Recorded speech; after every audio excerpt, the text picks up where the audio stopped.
In the relentless heat of the desert, a tribe fought alongside monstrous creatures. They surrounded their enemy, a young man wielding a sword, fighting alone. He struck one of the desert clan members, bringing him down, lifeless. His gaze, though exhausted, was terrifying. The desert tribe cursed him. As they saw him stagger, they advanced all at once. The young man's heart felt like it was about to explode with every breath. His dry mouth burned. He couldn't even tell if what dripped from his forehead was blood or sweat. Still, he continued to fight against the desert tribe. He activated his secret traits from weapon mastery to the heart of a blood-iron monarch. Surrounded by enemies, he was forced to confront the reality around him, a computer. Empty bottles and dirty dishes piled up. The man in front of the screen saw the game over alert pop up. He cursed the game, calling it trash, even though his own life wasn't much different from that. He spent weekends and even weekdays playing non-stop. After quitting his job months earlier, he isolated himself in his room, becoming completely dependent on games. Now, 5 years had passed since he started playing a single title, Pangaina. It was 5 years ago that the game gained popularity, promoted by the intriguing promise, if you finish the game, you will get a wish. The player's curiosity propelled it to success. However, 5 years had passed and no one had managed to complete it. The number of players only decreased. At that moment, if the protagonist was not online, the active player count would mark 0. Pangaina became known for its brutal difficulty since launch. Bosses that seemed impossible to defeat, allies who betrayed without warning, powerful figures that hunted the player if a bounty was placed on him. The worst part was always the end.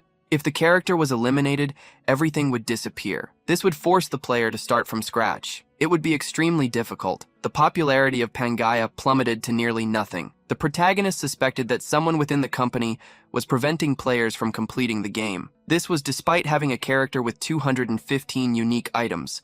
5 years of progress vanished before his eyes. Still, the player noticed something unusual. When his world was erased, he received 1,600,000 soul points. Surprised, he thought that the high score was due to the unique items. Previous characters had yielded a maximum of 80,000 points when erased. In total, in Pangaea, soul points were awarded based on the value of the eliminated character. With these points, he could invest when creating a new character. A previous character, in which he invested 10,000 soul points, had been defeated by a Grandmaster Swordsman. Each talent required 10,000 points to be improved. With 1,600,000, he believed he could invest in absolutely everything. This time, when creating a new character, he had a different idea. He chose the randomness option. Since this would be his last attempt to finish the game, he decided to just have fun. Just as he was about to start, he remembered the breakup with his girlfriend, Hyun Myung. He was sitting in a cafe, his expression filled with surprise. The woman in front of him explained the reason for their breakup. Although he was a good person, she didn't want to be with someone without prospects. She planned to marry soon. Hyun Myung tried to hold back her tears as she continued. My friends are already in stable relationships. Some are even marrying men with good careers. But you... She didn't finish her sentence when she saw him bow his head, accepting in silence. Then she got up and left. Hyun Myung fell behind. The 5-year relationship had ended a few months ago. Driven by frustration, he quit his job and isolated himself. He fully immersed himself in that routine of games. Determined not to continue that way, he acted without hesitation. He clicked the button to randomize skills. The soul points began to be consumed quickly. With each attempt, the result left him astonished. Something called Secret Peace had been activated. A new message appeared before him. Congratulations! You satisfied the singularity and have been invited to Pangaea. An intense light shone in the room. A giant mouth emerged from the void. Let all that you have created disguise itself in ashes, your evil god. The dark voice echoed in his mind, driving him to the brink of madness. It did not cease until he lost consciousness and fell from the chair. On the computer screen, a red notification appeared. Oh, being brighter than light, deeper than darkness, spinning between creation and destruction, may you find your happiness in Pangaea. When Hyun Myung awoke, a man was whipping him. Useless servant, get up now! He looked around, seeing a desert man shouting furiously. If you fall again, you will be turned into Hydreigon's food. The protagonist was astonished as he took a closer look. He saw creatures with reptilian legs nearby. On the other side, desert men continued to punish prisoners. Before that scene, which had only existed in games, his body began to tremble, until another whip struck him. He fell to the ground again, being insulted. With effort, he got up and followed the crowd. Hydreigon was a monster Ryum Yun knew from Pangaea. The surroundings felt strangely familiar. In a low voice, he murmured, Status window. To his surprise, the interface indeed appeared. Status, talents, active traits. All the information was before him. Confirming that he had entered a state of confusion, he realized that all his statistics were fixed at 20. Normally, at level 1, the attributes depended on the invested points, but this was completely different. Furthermore, he had never seen anyone with 30 active traits. Suddenly, a tremor shook the ground, putting everyone on high alert. The desert men looked to the horizon. They saw a massive cloud of dust approaching, carrying creatures inside it. The army of the Abyss Queen had arrived. A woman led the advance, positioned atop the head of a hydra. She had broken a non-aggression pact. Despite the desperate screams, the woman with black and red hair continued moving forward without hesitation. Hyun Myung recognized her. It was the Cobra Princess, a legendary figure he had heard about. A primary mission appeared before him: survive. The reward would be determined according to the outcome. Failure would result in the elimination of both the virtual and real body. While he was still trying to process that, a rain of arrows fell upon the Sand People and their servants. Hyun Myung felt something scrape his cheek, leaving a small cut. In that instant, the secret trait, Iron Blood Monarch's Heart, was activated. This talent only emerged when all physical attributes reached their maximum. It eliminated exhaustion, reduced the risk of being caught off guard, and allowed him to clearly understand the situation. Seeing the men around him falling one by one, he realized what he needed to do to survive. Hyun Myung crouched down to grab a sword, but he was attacked from behind. He managed to seize the weapon in time and blocked the enemy's strike. The protagonist advanced, passing by the Sandman and hitting him in the back. At that moment, another secret trait was activated, Master of Weapons, fully preparing him for battle. The man attacked again, with Hyun Myung roaring furiously as he tried to eliminate the servant in front of him. The protagonist managed to hit the spear he wielded. He destroyed it on impact. He grabbed the tip of the weapon, still in the air. Then he threw it back at that man. Meanwhile, a second enemy, wielding a heavy axe, approached rapidly. The axe was swung towards Hyun Myung. He leaned back at the last moment. It seemed like he could clearly see the trajectory of the blow.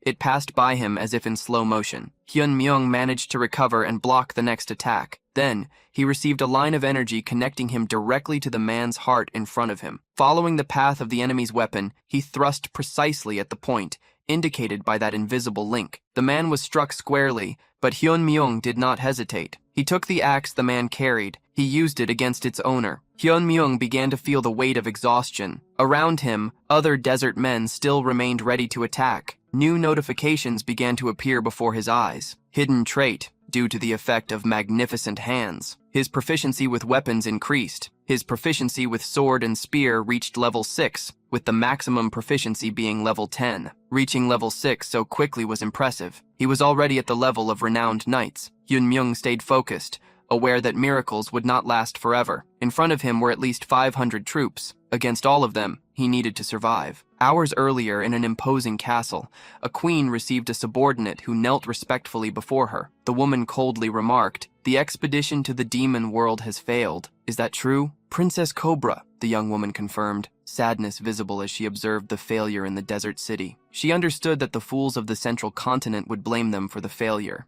It was necessary to change that situation at any cost. So she ordered Princess Cobra, "You must go to the Kautzman Desert and eliminate everyone involved in the expedition. We need to erase any evidence that Faz Almer did not send troops. We must remove anything that can connect us to the failure of this mission." The Empress promised Queen Cobra that she would free her from the curse if she demonstrated satisfactory performance. The young woman became irritated upon hearing about the curse.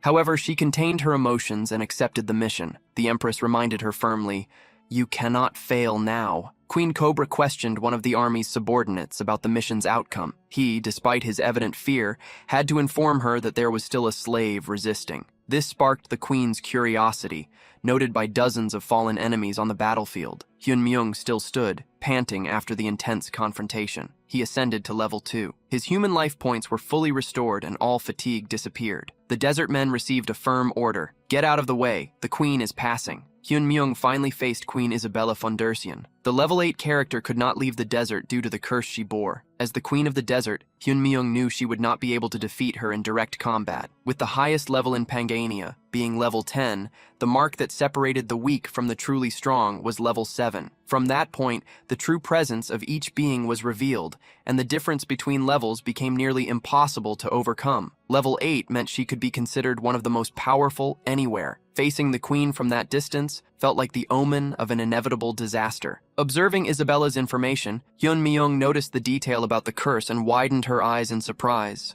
Isabella got off her giant lizard and coldly stared at him. "You are quite interesting, but you need to be eliminated." A powerful aura overflowed from the queen. Her eyes, akin to a serpent's, fell upon Hyun Myung. The protagonist remained silent. The reason he kept playing Pangania, despite its extreme difficulty, was simple. Even in the toughest games, he always found a way to win. Before the Snake Queen, Hyun Myung decided to make a bet. She charged at him, wielding a sharp sword. Before he could be hit, he opened a calculated smile. "Don't you want to free yourself from the queen's curse?" The attack stopped just inches away. Isabella looked at him with suspicion. "Who are you?" The protagonist introduced himself. "I read the stars and guide people to them. I am the bearer of the stars. I can help you break the curse and leave this desert." Isabella showed surprise. Her gaze was enough for Hyun Myung to realize that his words had an effect. The bearer of the stars was a figure that players needed to find to transcend to the maximum level. This class only existed for characters within the game, making it impossible for him to truly be one. Still, removing the curse required the blessing of the stars, a unique skill of that role. Isabella needed that to escape and therefore could not ignore him. Hyun Myung was certain she wanted to be free. In the end, that character had been created by him. Isabella was an unfortunate character he had neglected in the past for choosing unsuitable initial attributes. The Queen's curse, from the player's view,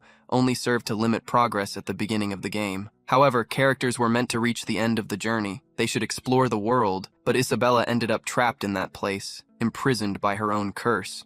Isabella asked the name of the man before her. The protagonist answered, "Randolph." They stared at each other in silence for a few moments. Isabella then handed him some items, huffing, "I will delay your elimination. Still, let me be clear. If you are lying, you will be destroyed without mercy." She then ordered the desert men to escort Randolph. He was now treated like an honored guest. The protagonist completed the first main mission with a perfect score. Several rewards began to appear, but Randolph's mental fatigue prevented him from clearly noticing them. He fell to the ground, almost fainting. When night fell, Randolph found himself in a bathtub. Before him, various information windows were open. He had obtained a Hydra soul and one of the essential items from the start of the game, Michaela's sword. He also received unexpected rewards, such as a broken piece of a golden scale and a synchronization between reality and Pangaea, usable for 24 hours. Suddenly, several women entered the bath hall with gentle smiles. They asked if he would like assistance. Knowing this was a test, Randolph requested them to tend only to his feet. They were Isabella's maids and chambermaids. Any inappropriate reaction would raise suspicion, since the star-bearer had no worldly desires. Randolph tried to stay calm, but when he noticed one of their short clothing,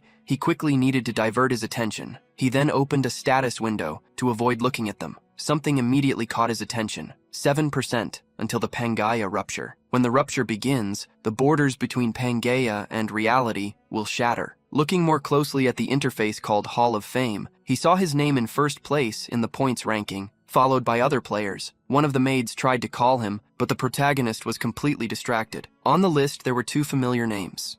For Free and Mint Chocolate, players he had met in the past. It seemed that both had also been summoned. Moreover, a new option had been unlocked to exit the game. Randolph immediately ordered, "Stop and leave. I need to communicate with the stars." One of the maids was surprised and informed him that the queen snake was urgently waiting for him. Randolph replied, "If I don't communicate now, I will lose my powers. Tell the princess I will meet her later." They then left and closed the door. The protagonist sighed, aware he had improvised a flimsy excuse. As he got out of the bathtub, he found the option to disconnect. Closing his eyes, various pieces of information surged in his mind. The transfer to the real world was underway and a warning was left. Keep your character safe. If he is eliminated, the same will happen to you. The protagonist successfully left the game. The computer screen was on and a red light flooded the room through the window. Outside, fire, destruction, and smoke dominated the landscape. Screams of terror echoed through the streets as monsters roamed freely. With an alert message on his phone, Hyun Myung approached the window, trembling at what he saw. A monster resembling a mantis spotted him and made a threatening sound in his direction. Hyun Myung fell to the ground, frightened, trying to understand why creatures from Pangaea were in the real world. Suddenly, a piece of gold he had kept appeared on the bed, an item he had brought from the virtual world a few minutes earlier. Memories of what happened in Pangaea flowed intensely in Hyun Myung's mind. He looked around, questioning if he had simply fallen asleep after playing for so long without stopping. With a vacant stare, almost like someone on the brink of losing their sanity, he told himself it was impossible. Entering the world of a game while trying to convince himself that everything was just a lucid dream. He noticed a piece of gold and a small bag on his desk. Observing those items closely, he realized they were real, solid, and undeniable. Immediately, Hyun Myung tried to access the game's website, but it had completely vanished. As the protagonist sank deeper into his growing confusion, he heard a scream from outside. "It's a monster! Someone help me!" Giant insectoid monsters were terrorizing the city. They caused destruction and spread chaos everywhere. Those who couldn't escape in time were quickly defeated. Police surrounded the creatures while others desperately tried to call for backup on the radio. A notification popped up on his phone, alerting him about the appearance of the monsters. Hyun Myung looked out the window and clearly saw a creature from Pangea. He then remembered the message about the rupture between the two worlds. While trying to understand what he should do, Hyun Myung felt the piece of gold still on the bed. He realized that if monsters from the game were appearing in the real world, perhaps the items obtained there could be used here too. He picked up the small bag he had found on the computer desk. When he opened it, he found a space backpack, which held Michaela's sword and H. Jargon's soul. H. Jargon's soul looked like a shining stone. Holding it, the protagonist wondered how he could use it, since in the game, all it took was a double click. At the moment he thought of this, information began to flow into his mind, explaining how he could transcend from Pangea to reality. He understood that the real Hyun Myung would not be able to face those creatures, but Randolph could. As soon as he made his decision, an image of a goddess appeared behind him, initiating the synchronization with Randolph, the fragment of the golden scale. Quebrada was activated. It indicated that there were 24 hours left of use in the city's streets. A mother was running desperately with her daughter in her arms. The child asked where her father was. Trying to calm her down, the mother replied that he would join them soon. At that moment, pieces of concrete fell from a nearby building. The mother managed to throw her daughter away from the debris. However, she ended up trapped under it. With a weak voice, she tried to reassure the girl, urging her to run without looking back. A young woman came running, approaching the trapped woman. Thinking only of her daughter's safety, the mother pleaded for the young woman to save the child. The young woman, with few options, assured her, "I will protect her for sure." As soon as those words were spoken, a shadow appeared behind them. When the young woman turned around, she saw a giant insect approaching. The creature opened its jaws and lunged to attack. She saw the end closing in. At that moment, something fell on the monster. Its body was sliced with precision. Randolph appeared before them. His sword strikes completely destroyed the insect. The young woman's eyes widened and she fell to her knees,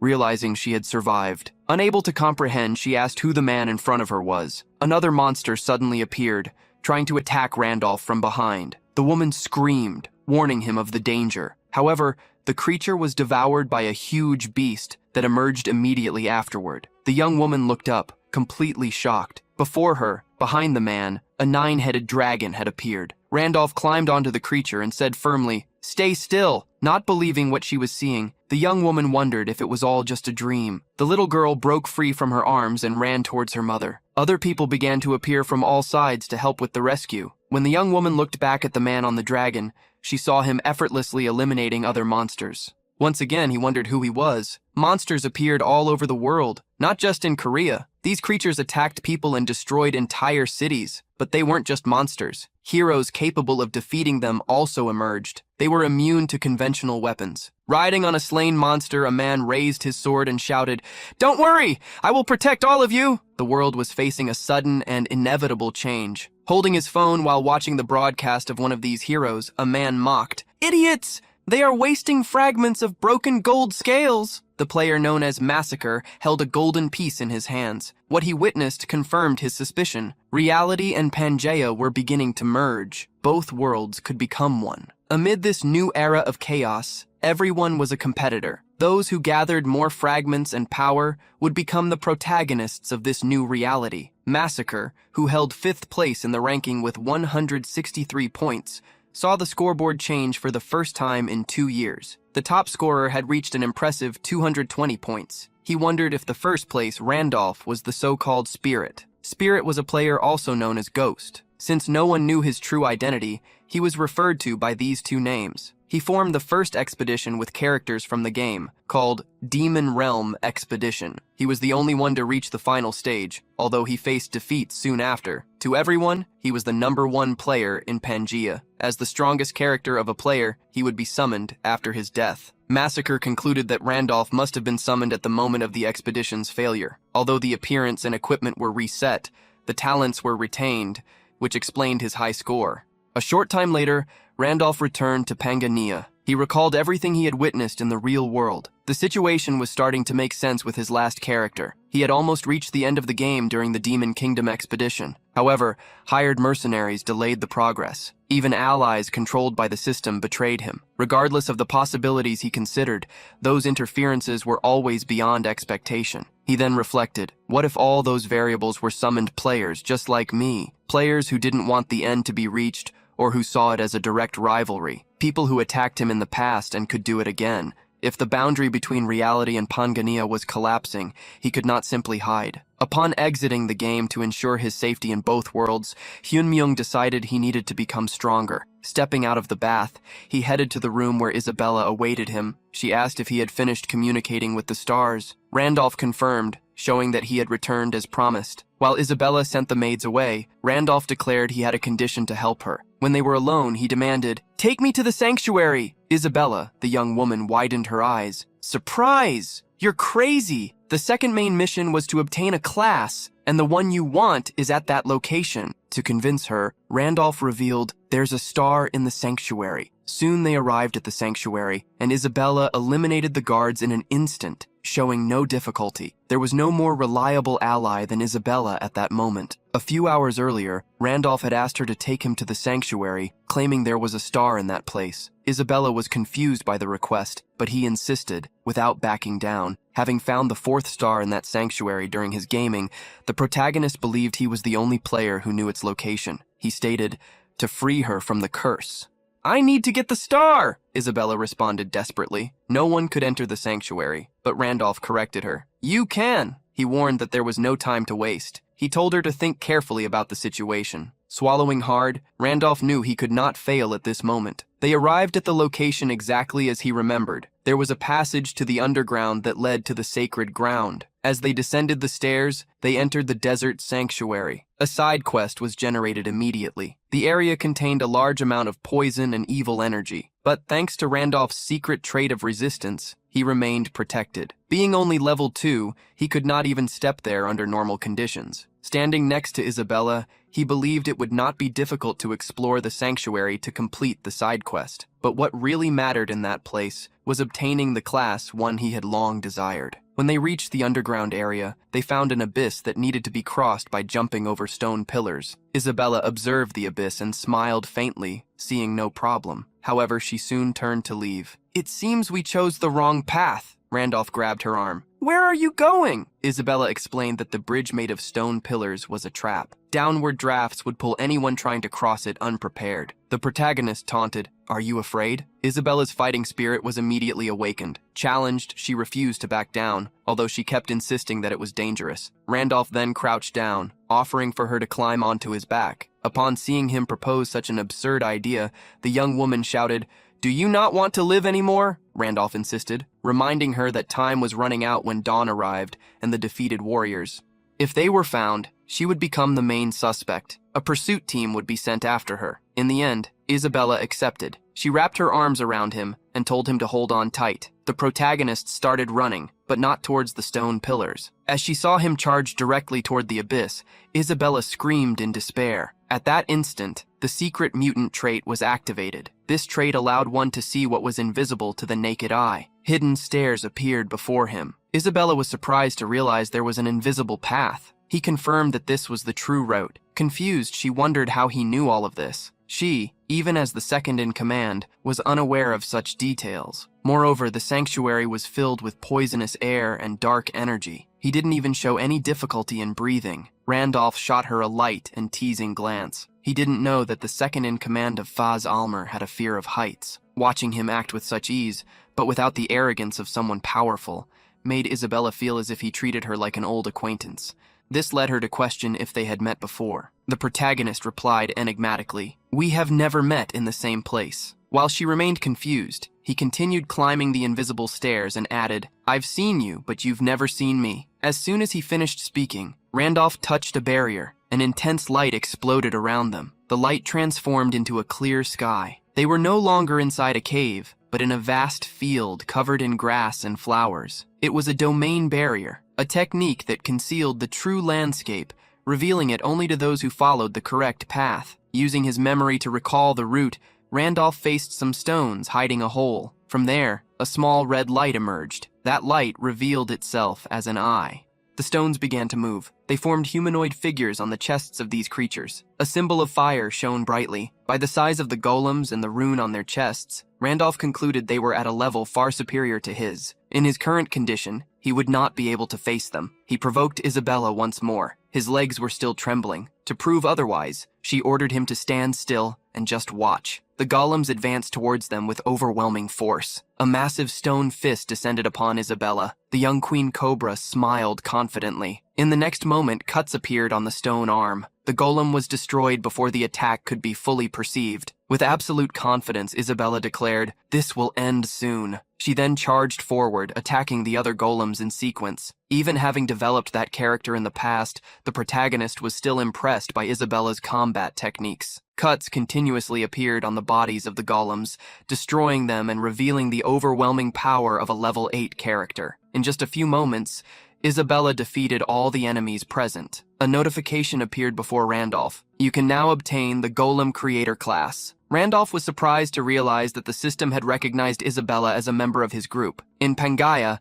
summoner-type classes were extremely rare. The Golem Creator class was considered high level. Still, that was not the class he desired, so he decided to decline it without hesitation. The class he sought lay further down that path. Suddenly, shadows began to rise, moved by the wind. Isabella looked around, showing concern for the first time. A new notification appeared. "The ancient king, lord of this mountain, buried by the nameless star, is enraged with the intruders." In the mountains around, runes began to glow intensely. At the highest peak, a source of dark energy manifested. The protagonist was finally about to meet the supreme guardian of the stars, the ancient king Dramit, the massive serpent, a being that only level 10 characters should dare to challenge. Randolph felt an overwhelming pressure emanating from Dramut. He wondered if that creature was the true guardian of the sanctuary. Isabella questioned if Randolph was planning to make her fight the guardian. He asked her not to worry. He claimed that Dramut was gentle, different from what he had said. The giant serpent attacked Isabella without hesitation. The young woman barely dodged, escaping the strike. Randolph was confused, and Isabella looked at him in surprise. He couldn't understand what was happening. He remembered that this creature had once been friendly and guided challengers. The serpent spoke in a dark tone. "Challenger of the sanctuary, defeat me and prove you are worthy," Isabella screamed desperately. "I am not the challenger," Dramut replied. "You defeated my sentinels, and now deny your intention." Isabella realized her mistake too late and was attacked again. She wouldn't leave alive unless she proved her worth. As she fled, she ordered Randolph to do something. She questioned if anything had changed. The protagonist tried to remember important details. The ancient king Dramit, the guardian of the mountain that protected the star, was a great being. His body grew by absorbing the spiritual energy of the star. Randolph had completed that mission in the past, when he controlled Wilhelm. Wilhelm was a level 10 character with 5 stars and a transcendent rank. At that time, Dramut had obediently guided him to the star, as he was considered worthy. In summary, anyone weaker than Dramut would be eliminated mercilessly. Randolph needed to act, but Isabella was about to be defeated.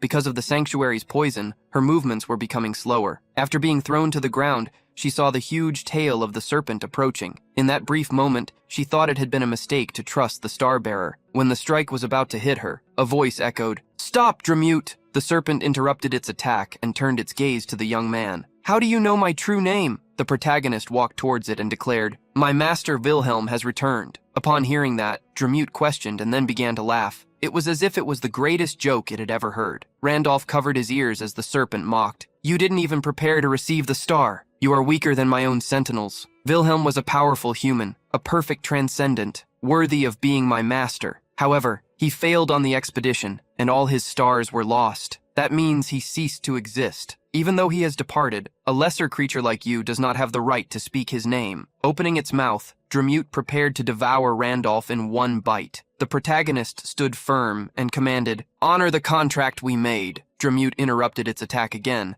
asking how he knew about the existence of that contract. Confidence arose in Randolph's gaze. The contract with Dramute stated that whoever obtained the Star of the Mountain would learn the true name of the Guardian and become the new master. The Guardian would then obey the orders of its master. The contents of the contract could never be revealed. If revealed, the offender would be destroyed by the curse of the pact. Remembering all the details, Randolph mentally thanked the fact that the rules had not changed. Since this was not Wilhelm's body, the curse did not affect him. Dramute approached slowly. "Who are you, creature?" The protagonist replied firmly, "If you want to know, guide me. The star will recognize me."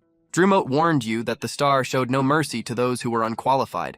Anyone could be consumed by approaching it. Randolph then provoked. "Do you fear the star will recognize me as its true master?" The young man's words made the Guardian laugh again. "You seem fragile enough to disappear with a single strike. Where does all that confidence come from?" After a few moments, Dramute made his decision. "Very well. Follow me. I will take you to the star. I don't believe you are Wilhelm, but since you know the contract, it's not my place to eliminate you directly. I will let the star decide your fate." It was already night when they reached their destination. Isabella's eyes widened upon seeing the place. She asked if that was where the star was located. Before them was a small stone bridge leading to an altar. The protagonist explained, "That altar is the star. However, what was seen was just a skull." Isabella, confused, questioned this. "This is the face of Leia." When Leia, the twin goddess of Pangeen, appeared, her body was split into 32 fragments scattered across the continent. These fragments are called stars. The stars were used as catalysts to achieve transcendence. The protagonist crossed the bridge and picked up the skull. In the next moment, a tornado of flames appeared, completely engulfing his body. Isabella tried to call out to him, "Are you okay?" Dramute could no longer see him among the flames and started to laugh. "I warned you. You would burn just for approaching the star. Even with all your confidence, you were rejected. Completely disappear." However, from the flames, Randolph emerged completely unscathed. The star only eliminated those who sought to obtain it, ignoring Dramute. If acquired without possessing a class, it granted one to the user. Randolph had never gone through that before,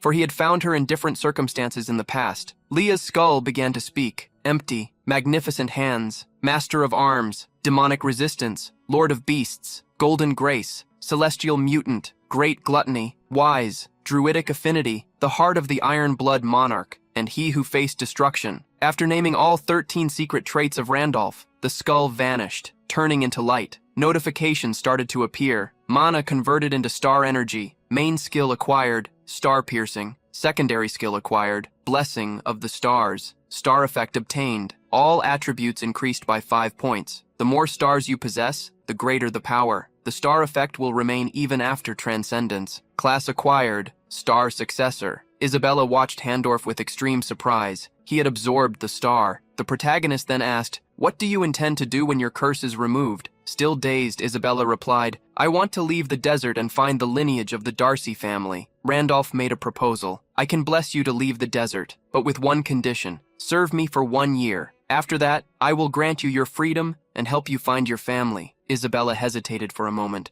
remembering the Empress who kept her trapped. Sensing her uncertainty, Randolph placed his hand on her shoulder. "I am not the Empress. I will not make false promises." Isabella's eyes widened. She bit her lips and made her decision. "I will serve you." She knelt, making her oath. The protagonist approved her choice and turned to Dramute. "The bearer of the star is your master, correct?" The serpent confirmed, still reluctant. Randolph then commanded firmly, "In that case, lower your head." The second main mission was completed, and the protagonist received 230 more points.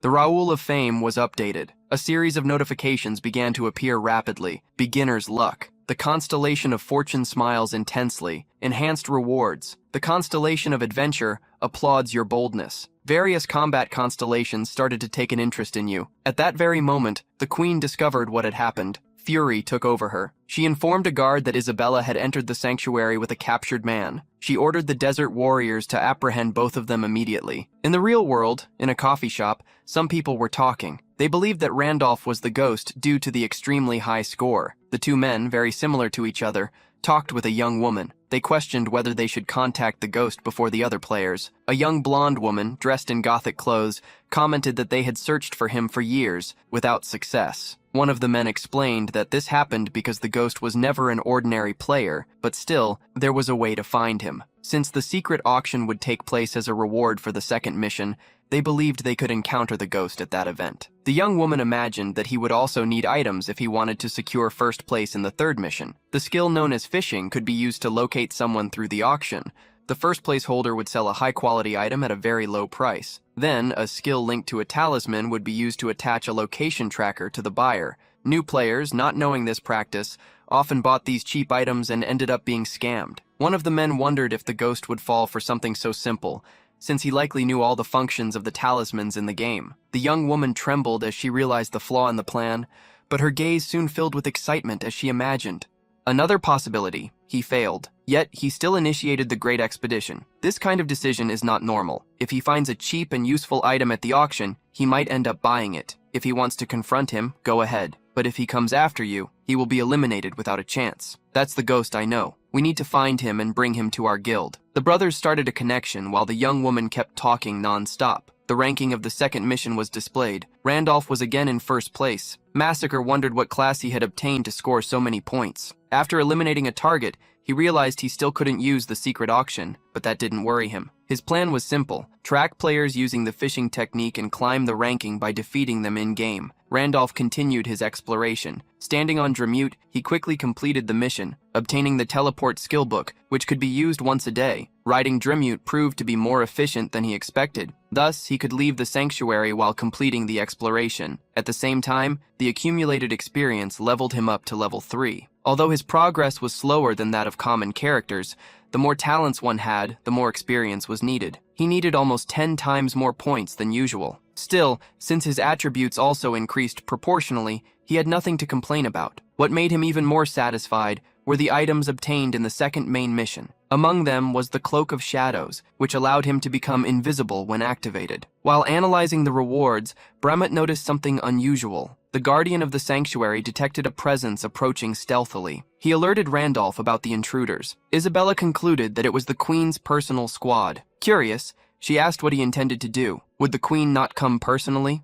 But the squad was a considerable force. Even with the Guardian by their side, Isabella believed it would be difficult to face them all. The protagonist put on the invisibility cloak. He asked casually, "Dramute, is the Guardian? Why would we fight?" Isabella understood immediately. The two separated, leaving Dramute on the path. This allowed the Great Serpent to fulfill its role. As Randolph and Isabella retreated, the squad encountered the giant creature. Isabella wondered if it was really safe to just flee. The protagonist assured her it was. The Queen would not directly participate in the combat. He also deduced that only the advanced unit had arrived at the sanctuary. They needed to escape before the main force surrounded the area. Isabella was surprised. "So, you're not abandoning Dramute because you consider him useless?" Faced with her doubt, Randolph explained that the Guardian could not leave the sanctuary. Therefore, only they could escape. To get out, they needed to cross the desert portal. Since Randolph had removed Isabella's curse with the blessing of the stars, passing through the portal would not be a problem. The difficulty lay in the time needed to activate it. They arrived at the exit point, and Isabella understood what would happen when they crossed. The protagonist confirmed they would be transported to the desert. However, he warned that the activation would take time.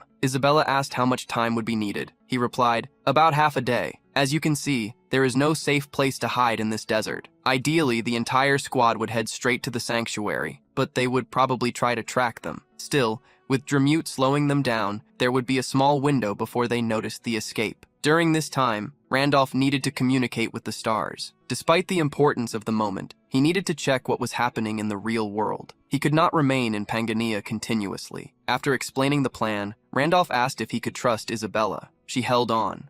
"Your dagger." As he positioned himself at the portal, he responded firmly, "I will protect you." The protagonist began the process of exiting the game. He received another warning: be cautious when using the secret auction hall. Upon returning to reality, Hyun Myung felt a heavy body. He had not yet gotten used to the transition between the two worlds. Picking up his phone, he noticed there were no new disaster alerts. The monsters had not yet returned. At that moment, Pangea and reality were gradually merging, but he still had little information. He knew, however, that new attacks would happen. In addition, players present in the real world also posed a threat. He would need to alternate between the two worlds to gather information. The protagonist noticed a notification on his phone. It was Oyam, his ex-girlfriend, asking how he was doing. While waiting for a response, she spoke to another man on the phone. She complained that he was stingy and did not want to spend money on her. She countered, reminding him that he had seemed wealthy at the beginning. The people around, including customers and employees, watched the scene with surprise. In the end, she hung up, saying she was going to meet a friend. She even mocked the man she was talking to. Despite her flaws, Hyun-myung always listened to her. She even thought she might have ended the relationship too soon. Upon hearing Hyun-myung's voice, Quint stood up. "You arrived early. I thought I would have to wait." The protagonist asked directly about the reason for the meeting. She insisted that he sit down. "Let's talk. Do you have any plans today?" Observing, he noticed there was something different in her posture. Hyun-myung asked her to be direct, as he did not intend to spend too much time trying to win her back. She took on a softer tone, though her words were still sharp. "I think some things never change. You always came when I called. After we ended, I realized how good you were to me.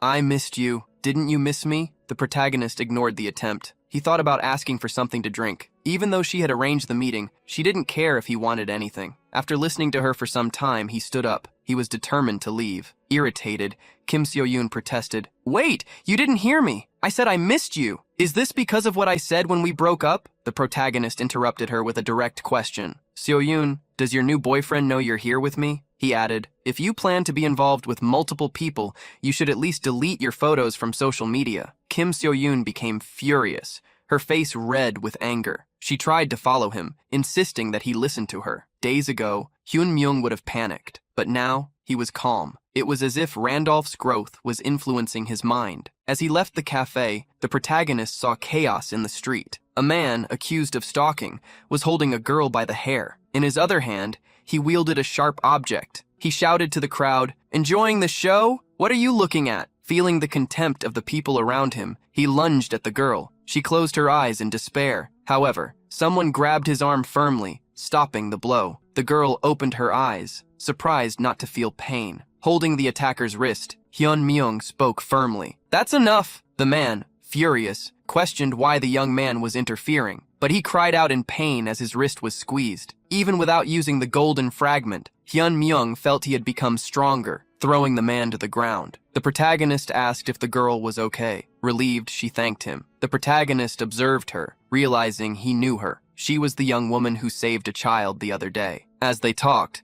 the furious man attacked Hyun-myung from behind. Only by twisting his body did the protagonist evade the attack. With the palm of his hand, he pushed the man to the ground. Watching the battle before her eyes, the young woman was surprised. Later, the police arrived and took the criminal away. They wanted Hyun-myung to go with them. However, the young woman intervened. She reminded them that the man they wanted to take was the one who had helped, and that she was the one who had reported the stalker. Still, the officers treated what Hyun-myung did as an act of violence. This enraged the girl who was being pursued. Hyun-myung asserted that he didn't have time, but still, the officers insisted. Like a secret letter, the young woman questioned, "If he acts as a witness and gets dragged into something, will you take responsibility? I am Kim Hana, a television reporter. Instead of pursuing innocent people, you should be speaking with the real victim." The company that Kim Hana worked for had a large data network. If they did something wrong, they would be in trouble. Some people began to approach, recognizing Kim Hana and recalling that she had appeared on YouTube after saving a child. Seeing the commotion, the officers agreed to take only Kim Hana. The reporter thanked Hyun-myung and handed him her card.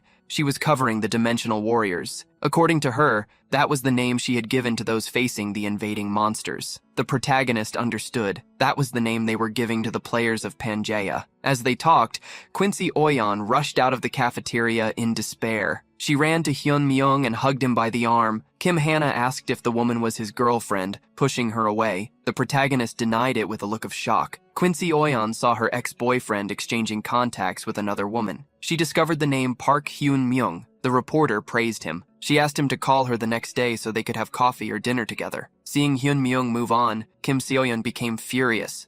She couldn't believe that no one had ignored Kim. When she pulled away, she received a call. It was from the Supreme Authority, Kim, from our station. She was having a good weekend. Kim Hana ordered that she be called only by name. The person on the other end then informed her that the vice director had traveled for business. He left a job for her, an interview with Grasa. Kim Hana remembered that Grasa was the name of the person treated as a heroine after saving America. The contact didn't know why Grasa had asked specifically for Kim Hana to be her reporter. Grasa also wanted to go to Korea. At the same time, in the desert temple, the bodies of countless sandmen lay on the ground. Isabella was breathing heavily. Until then, she had protected Randolph. Before her were still numerous enemies. One of them warned, "Command your return, princess. Hand over the man behind you, and we will pretend nothing happened." Isabella refused. As a result, dozens of enemies charged forward. At that moment, the gate behind her activated a portal. The Sandmen saw what happened and realized they were out of time. Randolph reached the princess and praised her. "You held up well, Isabella." She asked if he had finished communicating with the stars. Randolph smiled, agreeing. The enemies kept advancing. Against them, the protagonist extended his hand, shining with light. As he closed his hand, the ability Star Piercer took shape. All the stellar energy was consumed, creating a devastating wave of rays. Seizing that moment, the protagonist fled with Isabella, who was still shocked to see the power of the Starbearer. The protagonist looked at her and warned that it was not too late if she wanted to go back. Isabella hastily shook her head and declared with a smile, "I will stay with you." As they passed through the portal, the curse of limits imposed on Isabella was annulled by the blessing of the stars. A connection was established. Randolph was informed from the existence of 12-fold cities, accessible from the Kautzman Desert. The chosen destination was the central continent, Arcana. The sun shone as they arrived in the Golden City. Arcana was a place where materialism reigned. Without money equivalent to that of a high-ranking noble, it was advisable to avoid the inner districts. Everywhere, there was trade. Isabella looked around, seeing how extravagant everything was. The protagonist stated that they needed to gather some funds, but the provocative Isabella pulled out a bag of coins. "If you need gold, don't worry. I brought 300 coins with me." The protagonist was surprised but warned, to Isabella's shock, "This will last at most one night." Isabella couldn't believe it. That was the value of 10 servants. However, the prices here were different. Just a loaf of bread would cost 50 gold coins. He reassured her not to worry as there was money everywhere around. Randolph pointed to a casino while the young Princess Cobra looked confused. Randolph moved ahead. "Don't worry. I'm quite lucky." It was obvious that Randolph possessed the secret trait, the blessing of gold. The Golden City, Arcana, was also known as the City of Pleasures. In Pangaea, each low city operated as an independent monarchy. Arcana had only one law: money decides everything. The place where all the city's wealth gathered was the casino. Hudson, a bouncer, stepped in Randolph's way, warning that anyone without a 10,000 coin deposit could not enter. Isabella was surprised by the requirement. She whispered to Randolph, "Why didn't you say there was a deposit? I only have 100 coins." After the bath and the new clothes, the protagonist didn't care, as they hadn't had the necessary amount for a long time. The man warned them, "If you don't have the money, please leave. You are bothering other customers."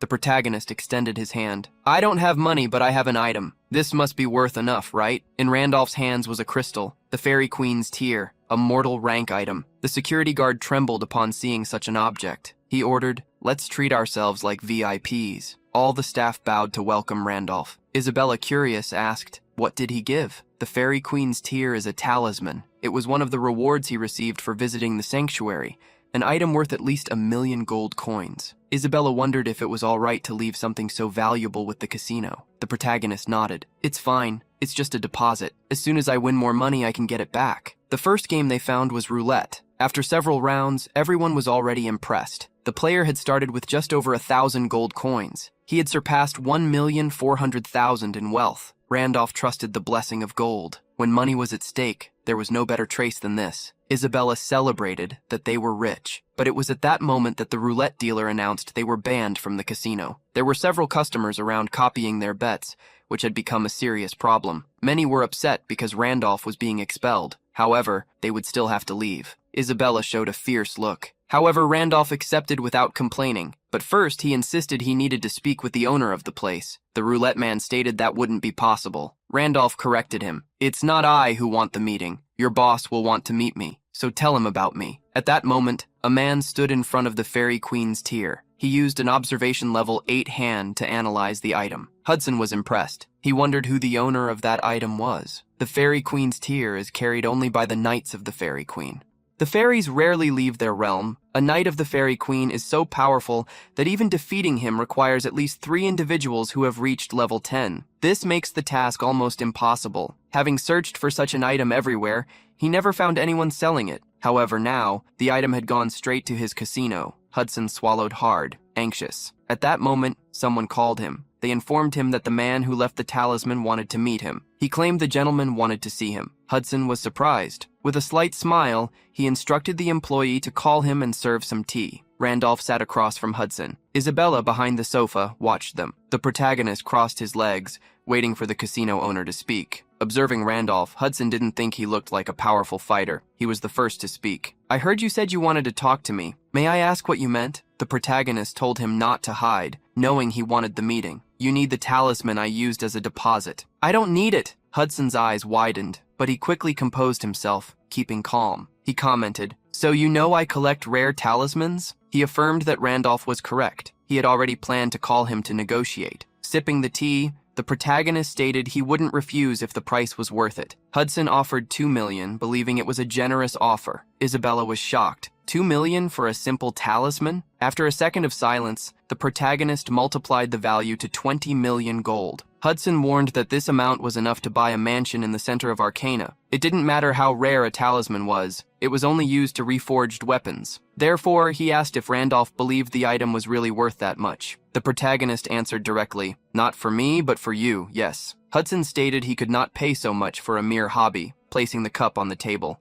The protagonist corrected him. "If this were just a hobby, I'm sure that would be true. But the tear of the fairy queen is not just a talisman for you, is it? It's something you need to enter the city council." Hudson fell silent. The man before him seemed to know the whole truth. The minimum qualification to join the council is to reach level 10. However, to achieve level 10, one must break through with their own strength. For someone like him, who is not from a combat class, this barrier is almost impossible. That's why he needed the item that removed the minimum equipment requirement, the Tear of the Fairy Queen. With it, he could equip higher tier gear to compensate for the lack of combat stats. Randolph knew even more. The reason a merchant who only runs a casino wants to join the city council is to be recognized by his fiancée's family, Serengwete. It is not being read like a book. Hudson's eyes widened. Serengwete, the only daughter of Marquis Weiser of the Baohan Kingdom, known as the Pure White Knight. She led 500 knights during the Great Expedition to the Dark World, alongside the former character Hyun Myung. The Serengwete sacrificed both her legs to save Hyun Myung's life. She had been his right hand at that time. Hyun Myung thought her actions had been nothing more than a dramatic event, because before going to Pangain, this world was just a game. However,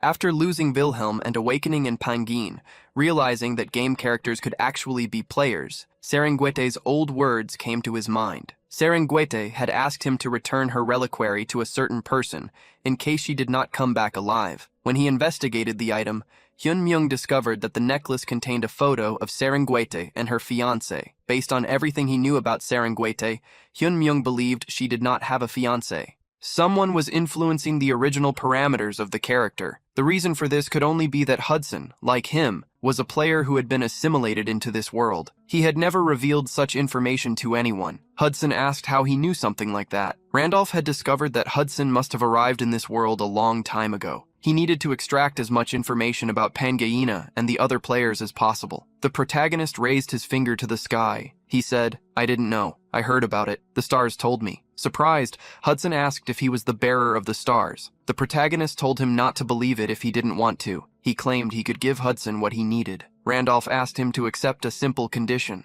Hudson was sweating. He was close to getting what he wanted. The protagonist demanded, "Tell the stars the story of your life. I will decide if I will help you after hearing it." However, he warned that everything had to be true. The stars favored the truth. Hudson didn't expect such a request. Randolph knew this would be a tough decision. A bearer of stars is not someone commonly found among the NPCs. Revealing personal information could expose him to hunters. Hunters were characters specialized in hunting players. They called players criminals and executed them after discovering them. Revealing personal information in Pangaina was absurd. Players were hard to distinguish. Randolph also had no intention of identifying himself. However, he knew that Hudson would accept his offer. To him, Serengwete was not an ordinary character. She was more than that. Hudson looked at the photo of Serengwete in the pendant and made his decision. "All right, I will share the story of my life." Hudson began by talking about Serengwete. Most of the things he wanted to achieve were linked to her. Serengwete was a brave knight who participated in the great expedition of the demon world,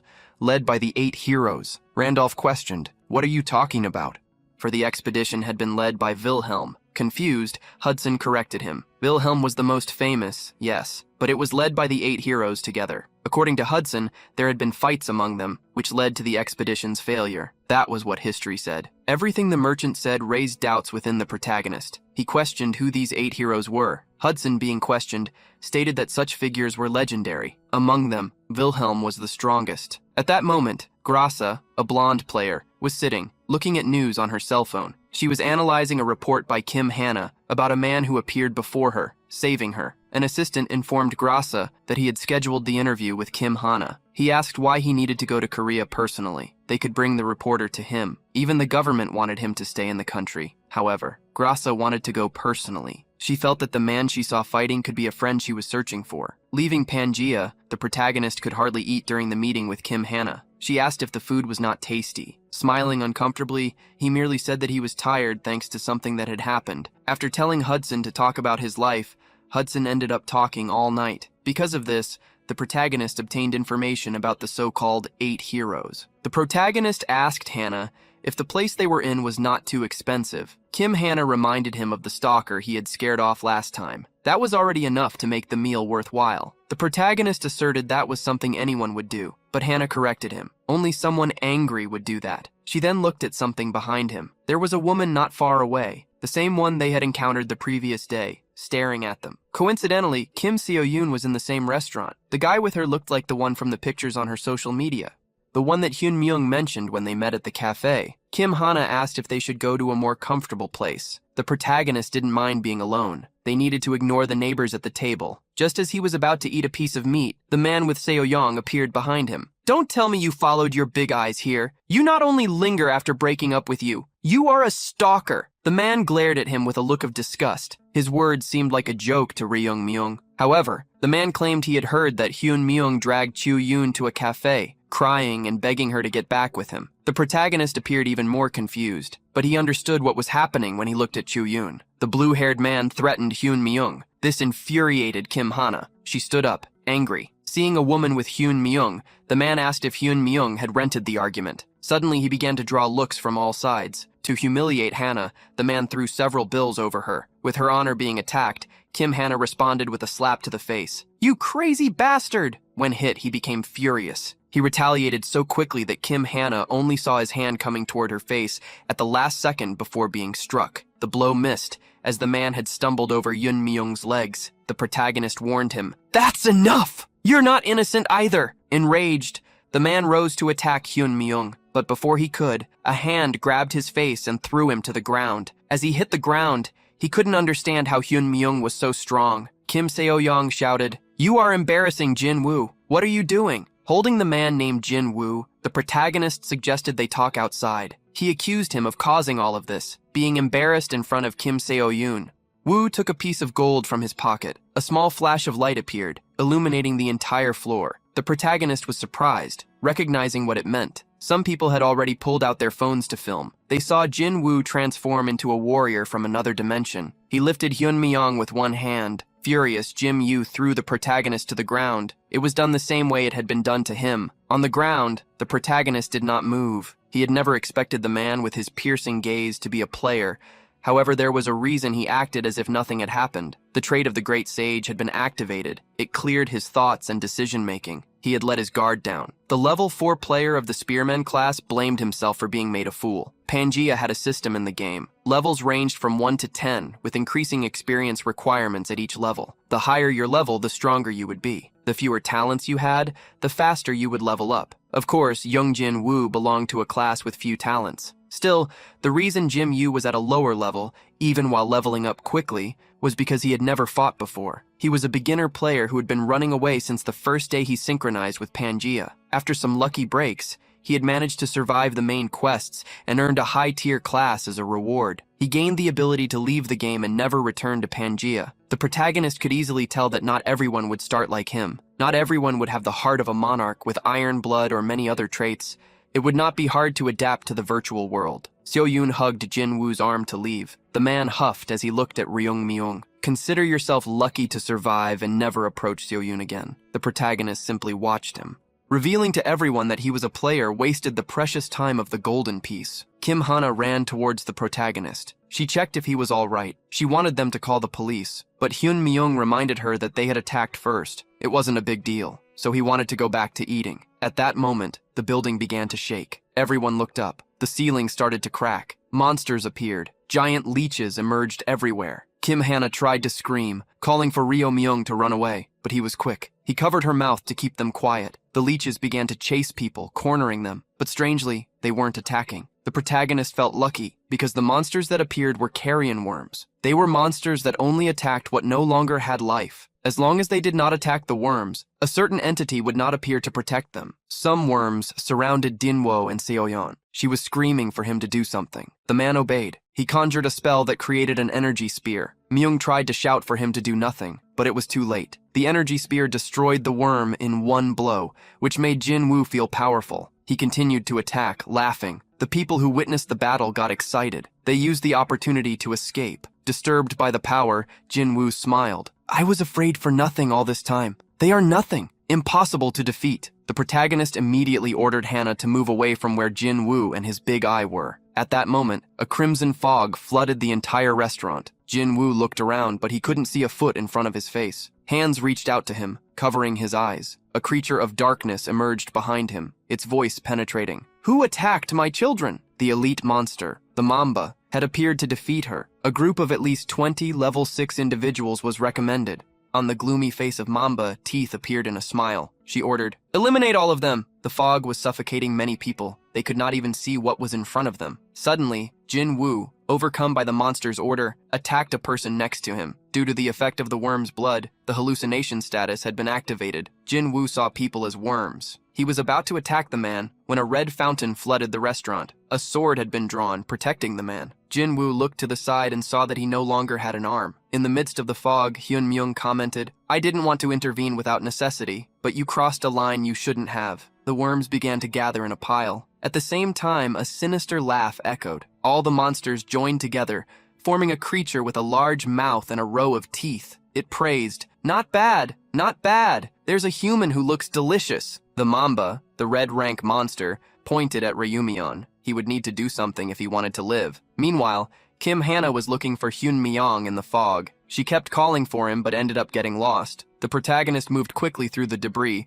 camouflaging himself in the fog. Thanks to the fog blocking the vision of others, he was able to transform into Randolph. Still, the opponent would not be easily confronted. He knew the pattern of the Mamba's tail attacks, avoiding becoming a pile of flesh. The monster continued to swing its tail, seeing that it could not hit its target. Strange. Your physical abilities are clearly not that exceptional. How are you dodging all my attacks? Randolph suddenly charged towards the monster, but felt the difficulty of getting closer. The Mamba began to deform, creating several tentacles. The protagonist cut through them as he advanced, and he remembered in his mind the next attack patterns of the boss monster. One part of the Mamba exploded. A red slime was thrown at him, hitting a table next to him. The protagonist used it as a shield. The blood, if it hit him, would cause a state of hallucination. He protected himself with the table, but it was destroyed by a tentacle attack. The blow passed beside his face. The Mamba thought it was impressive that he had dodged even that last attack, praising such evasive skill. The monster continued to change its body shape. It ensured that, in the end, it would be victorious, for the human could not hit it either. The protagonist retorted, "Don't worry, I will put this in the middle of your forehead soon." In Randolph's hands, the Fairy Queen's tear appeared. In the next moment, armor equipped his body. Hermes' shoes, Michaela's armor, and Michaela's helm. The protagonist exceeded the level requirement to equip all 3 items thanks to the Queen's tear. Having obtained these items through the auction house, the protagonist internally apologized to Hudson for needing to use the Fairy Queen's tear. With the speed ability from Hermes' shoes, he charged forward. The Mamba did not stand still. One of its tentacles attacked Randolph. Acting in time, the protagonist jumped back and dodged the attack. He regained momentum, moving at the speed of a blink. His focused eyes found a blind spot on the monster. As he surrounded it, the protagonist was about to attack from behind when the Mamba shot spikes from its back. Each spike was deflected by Randolph's sword. With the human closing in, the Mamba used a last resort, swinging its tail to hit him, putting both hands in front of its body. Randolph blocked the attack. He felt the damage from the blow surge through his body. The armor's arm guards shattered from the impact. The option for Michaela's set of equipment was activated. Red wings emerged from the back of the draconic celestial armor. Seeing that the human still had some trick to use, the mamba sucked all the gas in the air and attacked with a breath. She flapped her wings to pull away. The protagonist noted to himself that the monster was getting to the part where its last attack pattern was displayed. All he needed to do was hold on a little longer. The monster continued with its mist breath until it accumulated to a point around Randolph. When he was completely surrounded, the protagonist activated a synergy function between the speed of Hermes' boots and the draconic celestial power. Flapping his wings rapidly, he blew away the toxic mist. The monster was shocked to see him escape its attack. The mamba had 4 skill patterns: dodge, blood splatter, thorns, and toxic mist. After all these patterns were used, she would enter a brief state of confusion, becoming unable to attack. Once the confusion passed, the next cycle would begin with the skill pattern strengthened. This was Hyun-myung's only chance. Like a spear, he charged toward the monster with his sword pointed forward. The mamba did not even react when hit. The sword was plunged deeply, and Hyun-myung reminded her, "I said earlier that I would hit your forehead soon." With 100% contribution to defeating the mamba, the protagonist began the absorption of the golden fragment. The next could be absorbed in 43 hours. The mist started to disappear. Darkness retreated. For a moment, the collapse of Pangea was at 9%. Hyun-myung had obtained the lucky data. Kim Hana looked around, surprised to see that it was all over, wondering what had happened. The person who had defeated the monster grabbed a white cloak and put it on. Kim Hana recognized him. He was the man who had saved her the last time.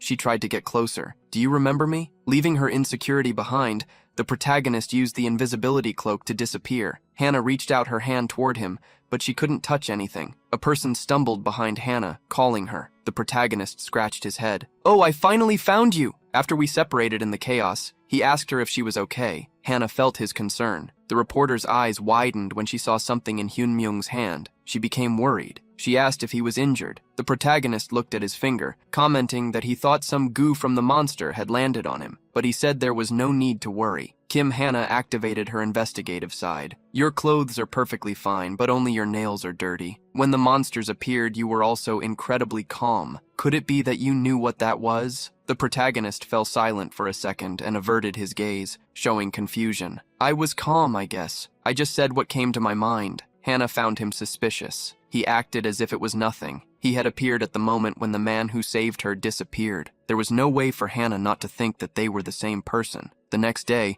the news was already spreading about the incident. The warriors warned that the attacks would continue and expressed that they would cooperate with governments if necessary. With the number of people staying home out of fear, the streets became empty. Civilians criticized the government for claiming that other tragedies would not happen. The news anchor said, "The artificial minimization of the damage scale by the government may have led to a large number of secondary victims from the second-dimensional war incident." In a room, several people were gathered. A man with a shaved head commented, "They were calm during the first invasion, but now they are agitated." Another, older man in an open suit reminded him, "That day, the people who were not affected, directly they did not feel the impact. A monster attack is something completely unusual." A woman looked at her phone, responding calmly. Since it was beyond common sense, no one knew how to react. The government probably tried to keep the state calm. Finally, the one who seemed to be the leader of the meeting declared, "But with this incident, everyone must have realized that an invasion can happen again and again. And right now, this is the perfect moment to announce the launch of our alliance." He was the leader of the Heroes Park Taiwo Alliance. He believed that other alliances were already thinking the same,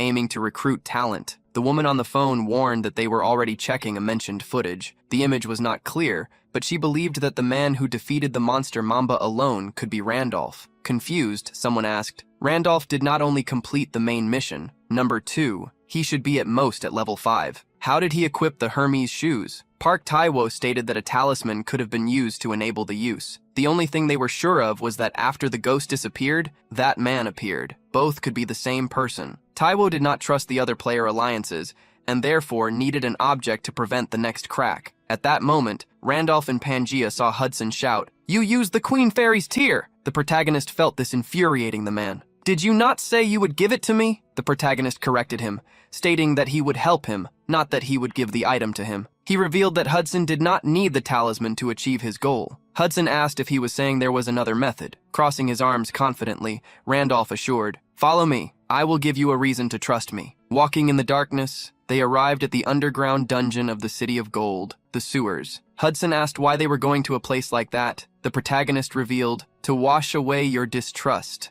And also because before we go to that place that would grant your wish, I wanted to create a travel point in Arcana. The teleport book he obtained from Draw Mute was convenient, but annoying. He needed to increase his exploration rate at all times. Randolph wanted to explore the entire city of Arcana, but it was impossible with the time they had. Therefore, he would be satisfied only with the sewers. Hudson warned, "Are we really going to explore the sewer dungeon? Just the three of us? That is very dangerous." Hudson's concern was great. The boss monster that lived in the sewers was a giant rat. It required at least 6 level 8 people to face it. The protagonist advanced already knowing this. As his steps moved forward, a pair of red eyes emerged from the darkness. An alert notification appeared. A monster from the sewer dungeon was attacking. The mutant rat monster, the beast of the sewers, had a bloodthirsty gaze. It had 2 spiky backs that glowed like radiation. When the fangs were glimpsed by the monster's red eyes, it stomped hard on the ground. It used its momentum to leap in all directions. Its zigzag around the group made it look like a beam of light, thanks to the irradiation of its spikes. Hudson looked up, impressed. The rat monster attacked, using its speed as a weapon. Usually, the group attack method was to solidify a formation. They would slowly corner the rat until it was taken down. Without adequate preparations, he wondered what they could do. The protagonist called Isabella, who grabbed a sword. He simply pointed to 10 o'clock. Isabella attacked its left flank, encountering the rat mid-advance. The beast of the sewers did not expect its path to be blocked. If its gaze was bloodthirsty, that of the woman attacking it was even more ferocious, like a snake hunting a rat. Isabella chased the sewer monster. Knowing its attack pattern, she became much faster at hunting it. This was only possible because Isabella was a character with combat proficiency elevated to a point where she was on a completely different level from regular characters. Adson looked at the result of the battle with disbelief. Randolph called out and swore, "I will keep my promise no matter what. Don't doubt it. If I said it can be done, then it will be." On a random street, a man followed Seong-jung. He reported that he had checked the recordings and that there were no traces of the ones they were looking for. Seong-jung, a member of the Heroes Alliance, also commented that no one in the building knew that person. The man who was following him asked if they should find Jin-woo again. However, it was useless. Jin-woo had gone mad from the shock of losing both arms. As they walked, the secretary asked about Kim Hana. Seong-jung questioned if he was saying they should invade the broadcasting company where she worked. Correcting himself, the man stated that they could wait for her outside. However, Seong-jung warned him not to create a headache. This made him curious. Does Kim Hana have some kind of support? It seemed ridiculous. The man didn't know. Seong-jung asked him, "Don't you know that Grasa is protecting Kim Hana?" The man nodded. It was because of Grasa that players all over Korea were in an uproar. He was going to conduct a personal interview with Kim Hana about the cameras. Kim Hana welcomed Grasa at the airport. The blonde man with blue eyes introduced himself as if he were under pressure. Kim Hana replied, "It's an honor to meet you. I am reporter Kim Hana from Korea." Seong-jung was questioned by the assistant if Grasa had fallen in love with the reporter. However, he didn't know either. What Seong-jung was sure of was that, without the ghost, Grasa had become the strongest player. And yet, he had come to Korea to meet just any reporter. This made him curious, but since Grasa was involved, it was better to stay as far away as possible. Meanwhile, in dark alleys, an attack on players was happening. A player lying on the ground gritted his teeth. "What are you doing? Attacking other players is forbidden in the real world." The man in front of him asked who had said that. The man stated that it had been Grasa. He said that, to prepare for the invasion, fights were prohibited. Massacre grabbed him by the face, mocking, "If it's forbidden, ask him for help now." With a final blow, he eliminated the other player. Finally, he managed to climb the ranking of the class acquisition mission, gaining the right to go to the secret auction room. The player was sure that Randolph was the ghost. There was no other explanation for his high score. He imagined that Randolph would challenge the main mission without hesitation, but Massacre planned to wait for him at the location, to find him in advance and eliminate him with his own hands. In a desert, a Hydra advanced rapidly in a cart. The protagonist thought to himself how lucky he had been. His original plan was to register a save point in the sewer dungeon, but he ended up defeating the boss monster and obtained the core of the mutant rat monster, a forging material that could evolve the Hydrogen. While they traveled, he asked Hudson if the man had handled things at the casino appropriately. The man nodded, stating that he had done as instructed. Although it was a shame to give up the casino, it had to be done if he wanted to stay away for a long time. If he was to marry the Njete being, he wouldn't worry about losing him. Moreover, there was no way the people of the region would leave the casino in peace if he was gone for too long. Hudson had decided to trust and follow the Starbearer. There was something more on Hudson's mind. The woman named Isabella was impressive. The way she acted was as if she could see through everything. There was no doubt that Randolph was an extraordinary man. Hudson did not want to miss the chance to follow him. The protagonist smiled upon hearing that Hudson had handled everything. Thus, he would not have to worry about money anymore. Confused, Hudson asked where they were going. Randolph thought he had already told him, yet he didn't mind repeating. "We are going to find the masterpiece that will grant your wish." This was also where the third main mission would begin. Randolph was headed to the Tower of Spirits, in a forest. The wind occasionally knocked down leaves. The protagonist led the way. Hudson looked up and saw nothing unusual. The protagonist corrected him. "This is not an ordinary forest. This is the entrance to the Tower of Spirits, the Bass Rock Forest, where the spiritual tree grows." Ahead of them stood a gigantic tree that reached as far as their eyes could see. The spiritual tree was where spirits were born. It temporarily possessed the power to open a path to the spiritual realm. This was the only method to enter the Tower of Spirits. As he approached and touched the tree, the protagonist realized it had lost its life long ago. Not just it, but the entire forest was wilting. It had been a long time since a spirit was born in that forest. Although not an ideal method, there was only one thing to do. The protagonist drew a sword. Curiously, Hudson asked what he would do. The sword gleamed with an intense gold. Before the eyes of Isabella and Hudson, the great tree was cut down. The tree fell, leaving only its base behind. Surprised, Hudson asked if it was okay to do that. As soon as he finished speaking, a light appeared in the sky. A shot was fired at the group, but Isabella moved in time, blocking the attack. The impact, however, even caused wounds on her hands. On top of a tree, there was a humanoid with hooves for feet. He held a bow and shouted a compliment to block that attack. "You really are something, human woman 1. Master of the forest, Buzz Rock." A level 9 superior triad had appeared. Hudson fell to the ground. He was surprised by the creature. After the first triad, others appeared. One of them commented, "We thought you had gotten lost. That's why we showed mercy, letting you pass through the forest. But you dared to cut the spiritual tree. Humans have lost the ability to feel fear." Guardian triads of the forest appeared from all the trees. Isabella counted at least 50 enemies.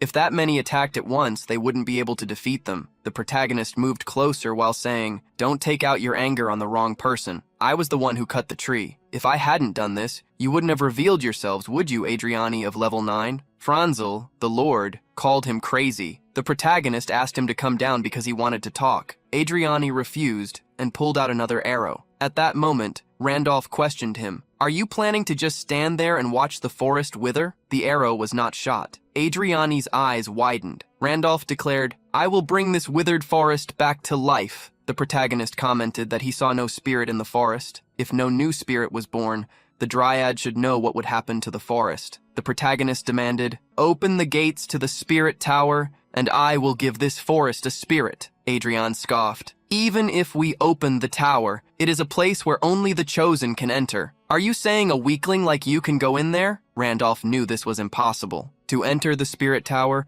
one must have the right talent and complete numerous missions. After waiting for several coincidences to align, only then can one overcome the odds and enter. Among the players, the number of those who managed to do this could be counted on one hand, given Randolph's current level.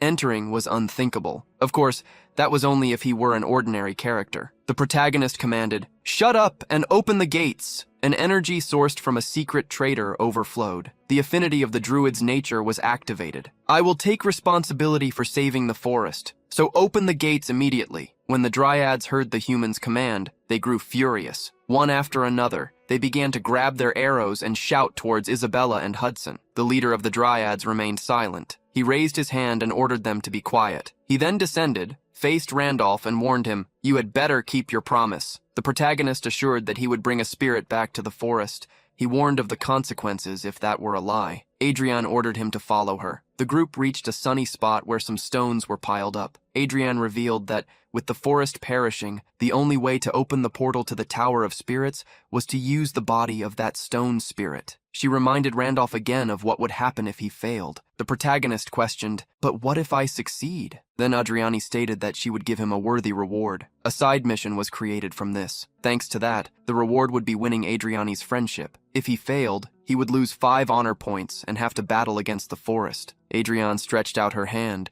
and using the power of nature, opened the portal in the body of the stone spirit. The set of stones released a blinding glow that seemed to engulf the entire forest. Hudson was the most affected, nearly falling, unable to see anything in front of him. A portal leading to the Tower of Spirits was created. Only those who gained permission could enter. The starry sky and the clouds before them were golden. Hudson was amazed by the place. Isabella looked around in silence. The merchant asked Randolph, the bearer of the stars, if they could enter the Tower of Spirits. The protagonist denied it. That was only the inside of the portal. To enter the tower, they would need to receive permission. Hudson asked, permission from whom? As soon as he spoke, a golden spirit with a helmet appeared before them. Hudson asked if they needed to take that cute thing with them. The protagonist denied it. The spirit approached him, analyzing. Then it spoke. I can feel a druid's aura. I grant you permission to ascend the tower. The spirit asked if the people behind him were his friends.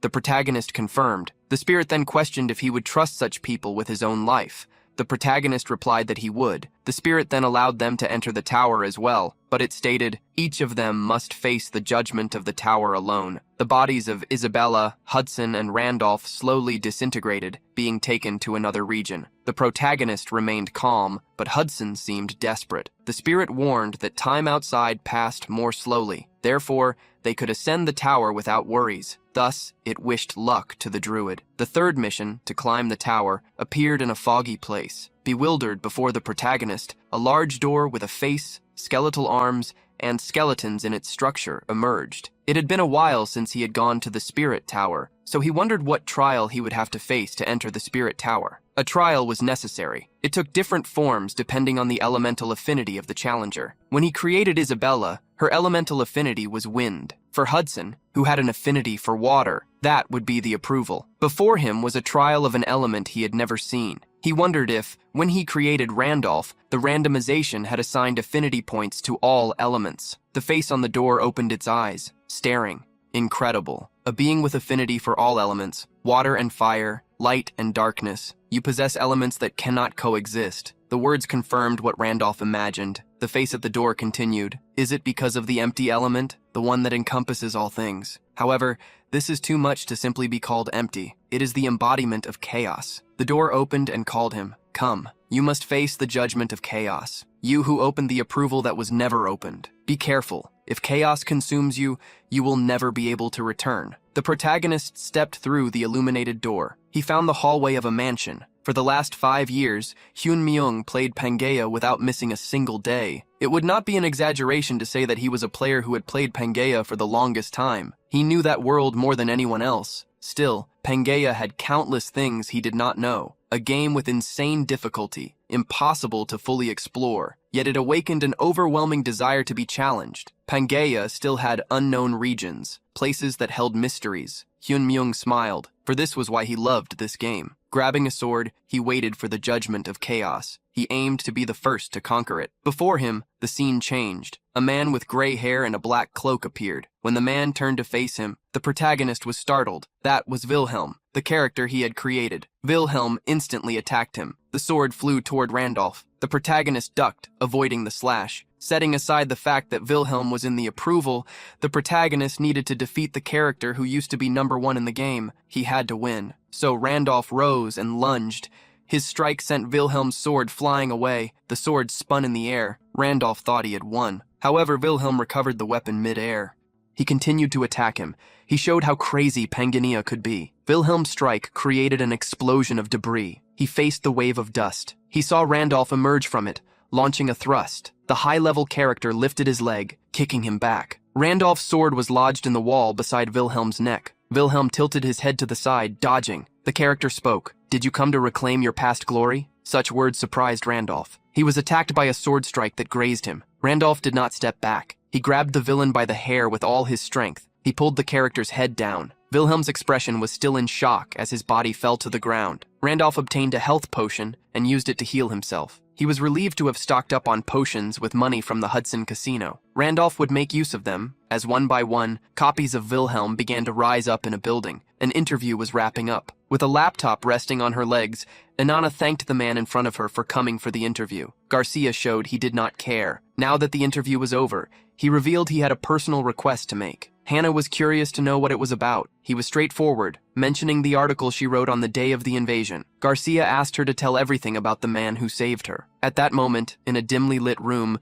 various copies of Wilhelm spread out on the floor. Amid them stood a single person wearing red armor. Randolph leaned on a sword. He wondered how much time had passed, as he had already fought over 100 enemies. The only thing that relieved him was that the copies of Wilhelm had stopped being summoned. He had also managed to reach the highest floor of the tower. Randolph threw away the empty vial of the last potion he drank. He waited for a mission-complete message to appear. The bodies of Wilhelm turned into shadows. Like ghosts, they flew above him, smiling. As an enigmatic voice echoed, "Chaos did not work." "What are you? Human? No, you are a druid. I liked you." Randolph recognized the spirits of chaos revealing themselves in this way. Randolph asked if he had completed the tower. The question made the spirits laugh mockingly. "How ridiculous! You thought you could complete this tower. Your trial has only just begun. Beyond these doors, that is where the true judgment begins." Doors opened before Randolph. Before moving forward, the spirits asked, "Are you already in tatters just for making it this far? Do you think you can get through this? This was never meant to be a trial that you could endure." Beyond those doors,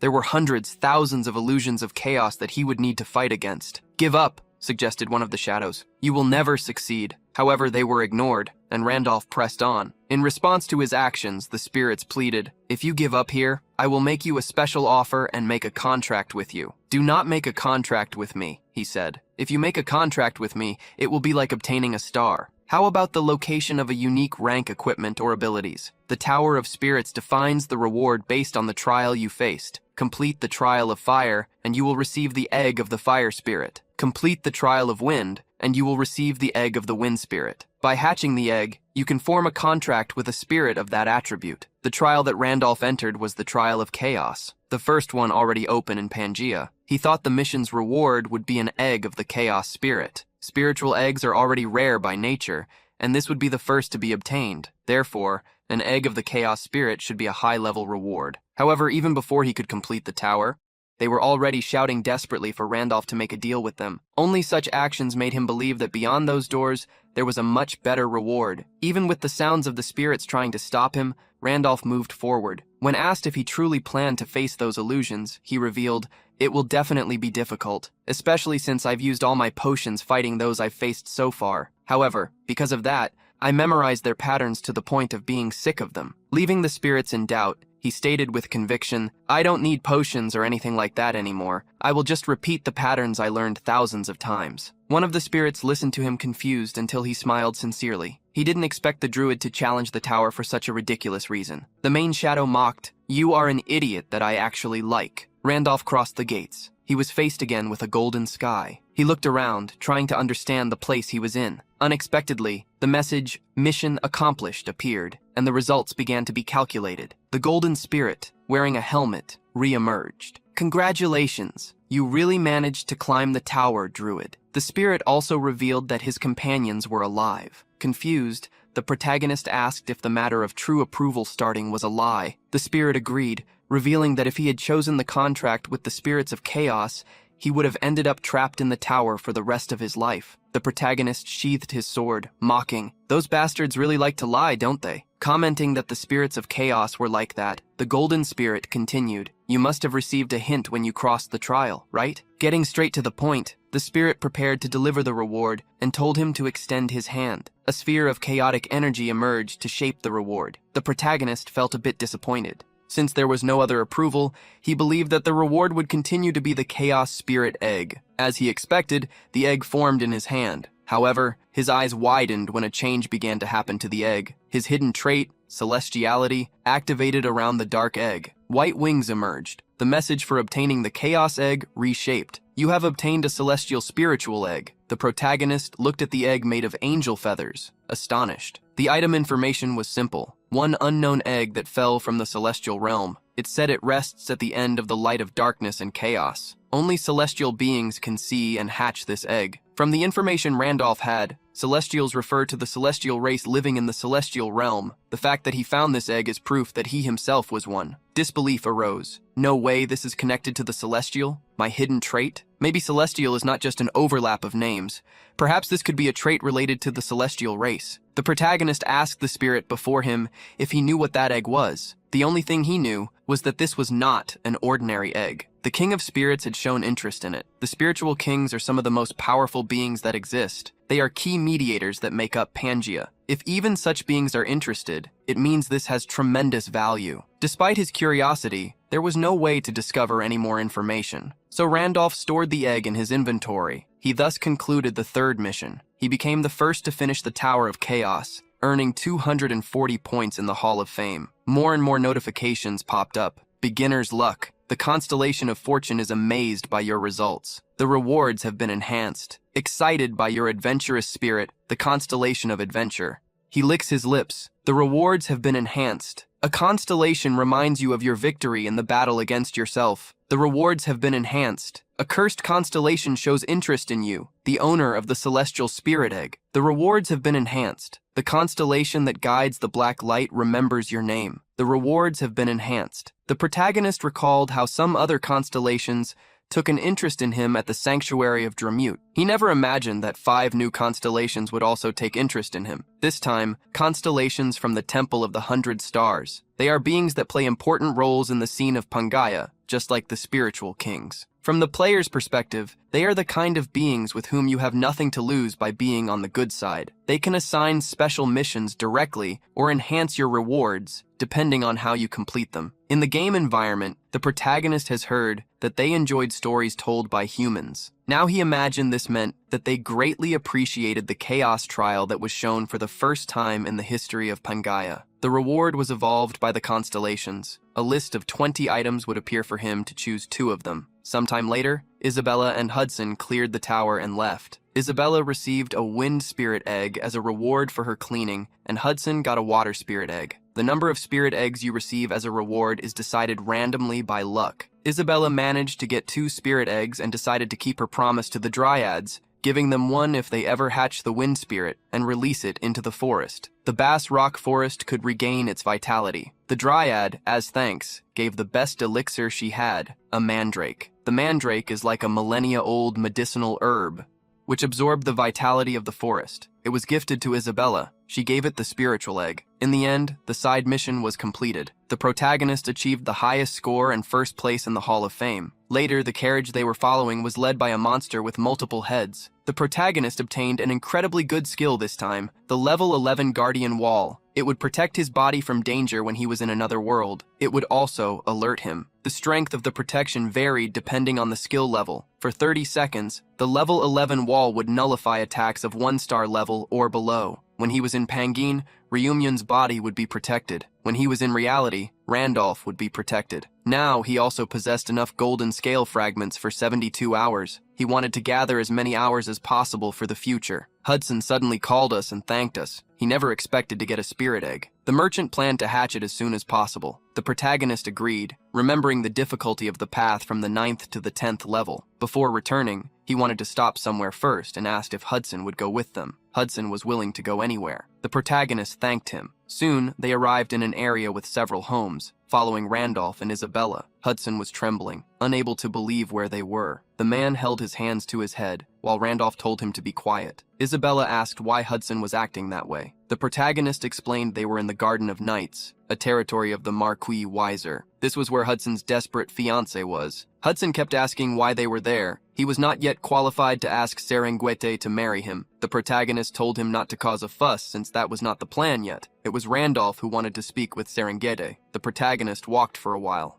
He arrived at an area with broken houses and people living on the streets. He walked through the place until he reached a square. There was a memorial there. Many people were praying for those who had departed. Isabella approached him. She asked if he knew the names of the people on the large stone. Randolph shook his head, but he claimed to know why their names were there. All 500 names etched on the tombstone belonged to the knights who followed him on the great expedition. Randolph never found it strange not to know their names. He never tried to remember them either. They weren't even important name characters for that, even though those characters fought for him. The Myung always thought of them as part of the system. An old woman fell to her knees, screaming in grief. "Wilhelm, you bastard! Return my son!" While the woman cried out in anguish, Randolph approached her. The sobs of a mother who lost her son grew more intense until she fainted. Randolph caught her. Isabella curiously stepped closer. The protagonist called out, "Let's go to the aid station." At the aid station of the Church of the Goddess, people were screaming everywhere due to their pains. Hudson looked around. The place was crowded, and there were few people to help them. The situation left him confused. This is the Knight's Garden. It should be one of the 3 main cities of the Kingdom of Boren. Why does an aid station in a city like this lack staff? It seems there is a problem with how it's being managed. A man with dark circles under his eyes approached the group, sporting a smile. "You are the ones who brought Sister May when she fainted, right?" He thanked them for helping her, even when they could have ignored her. The man stepped closer to Hudson, staring at him with closed eyes. Finally, he stated, "To operate the aid station, we are collecting donations from the brothers who visit us. If you could donate just 50 gold coins, it would be a great help." Hudson felt confused, and he asked if they were charging for the treatment. Randolph Franzel, the Lord, questioned the man. The assistance post run by the goddess's church should be funded by the city's coffers. Personal donations were even prohibited. Moreover, 50 gold coins made no sense. The man ended up looking down, revealing that they had no choice. Father Andrew had said that from now on, they would accept donations to maintain the assistance post. The protagonist crossed his arms, complaining, "What nonsense! I know Father Andrew, and he is not the type of person to do this." The man, however, claimed that his words were true. Father Andrew is a high-class priest from the Church of the Goddesses. He serves the twin goddesses of Pangaea, Leah, and Pina. He is a character that inevitably gives you quests related to honor when you are building a class in which honor is a key factor. Thinking about the man's words, Randolph remembered the unmaintained buildings, the people living on the streets, and the treatment station that could barely operate. The city should be rich, even if it wasn't as wealthy as Arcana. This made him wonder what was happening far from there. In a mansion, various drinks were on a table. A man was drinking from bottles all at once. The butler approached, warning him, "My lord, you have had too much to drink." Furious, the man threw the bottle near the butler. He ordered the man to shut up and take all the alcohol he had. This drunken man was none other than Marquis Weiser. After a second of silence, Randolph informed the nurse that he wanted to speak with Father Andrew. The man stated it would be difficult, creating excuses. Randolph then called Hudson. The merchant grabbed a sack and showed it to the man. "This here is a donation, 50,000 gold coins," Hudson maliciously whispered. "If you let me meet him, I will give the donation." The man's eyes sparkled like coins. "I will guide you immediately." His scream was loud enough to be heard from the outside. Sometime later, Father Andrew received them. He invited them to sit down. The priest revealed that he had heard about the large donation. The protagonist agreed. The amount was indeed significant. "I heard you charge 50 gold coins just to receive a donation, so I figured I couldn't help you with a normal amount." The priest fell silent for a moment. Then he asked if the young man was disappointed. Just because the old priest cared about money? Randolph claimed he was actually curious about why he was so desperate. The priest clasped his hands, changing the subject. He vaguely revealed that he had heard they helped Sister May. Her only son had not returned from the Great Expedition. Since then, she lived in immense pain. She claimed it was her fault for not being able to stop him from going. Not only did she live like that, many others lost family and friends. Countless knights who joined the expedition never returned. According to the priest, the Knight's Garden lost many talented individuals and consumed huge resources like war funds. Still, this was such a prosperous town that, even with great losses, it could have recovered someday. Over time, the true problem began when Serengite, a blood relative of your lordship, returned. Serengite came back without both legs, but for some reason since his return, he remains unconscious and has not awakened. Many priests, including myself,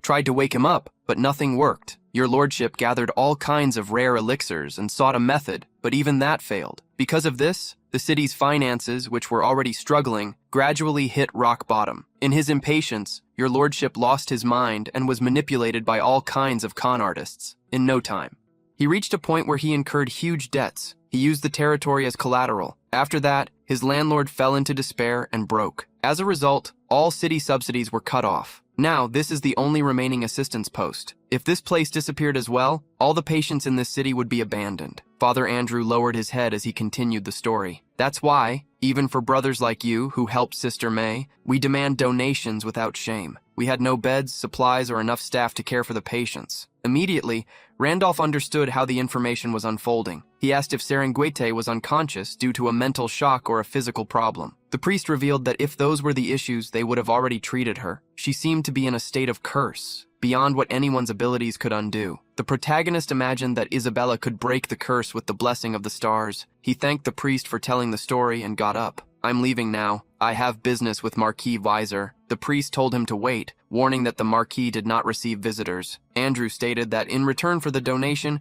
he could arrange a meeting in a few days. The protagonist said he had no time for that. He also didn't need to worry about money, as he had already secured compensation. Suddenly, a knight entered the room. "Father Andrew! Father Andrew!" The Lord instructed to bring him the guest who donated to the assistance center. The protagonist showed the priest that when it came to money, everything could be resolved. Randolph bade farewell to the priest and followed the guard. Andrew still thanked him. The protagonist stated that he didn't need thanks for money. However, Andrew was grateful, not for the donation, but for having helped Sister May. Randolph smiled slightly and said goodbye. "It was good to see you again."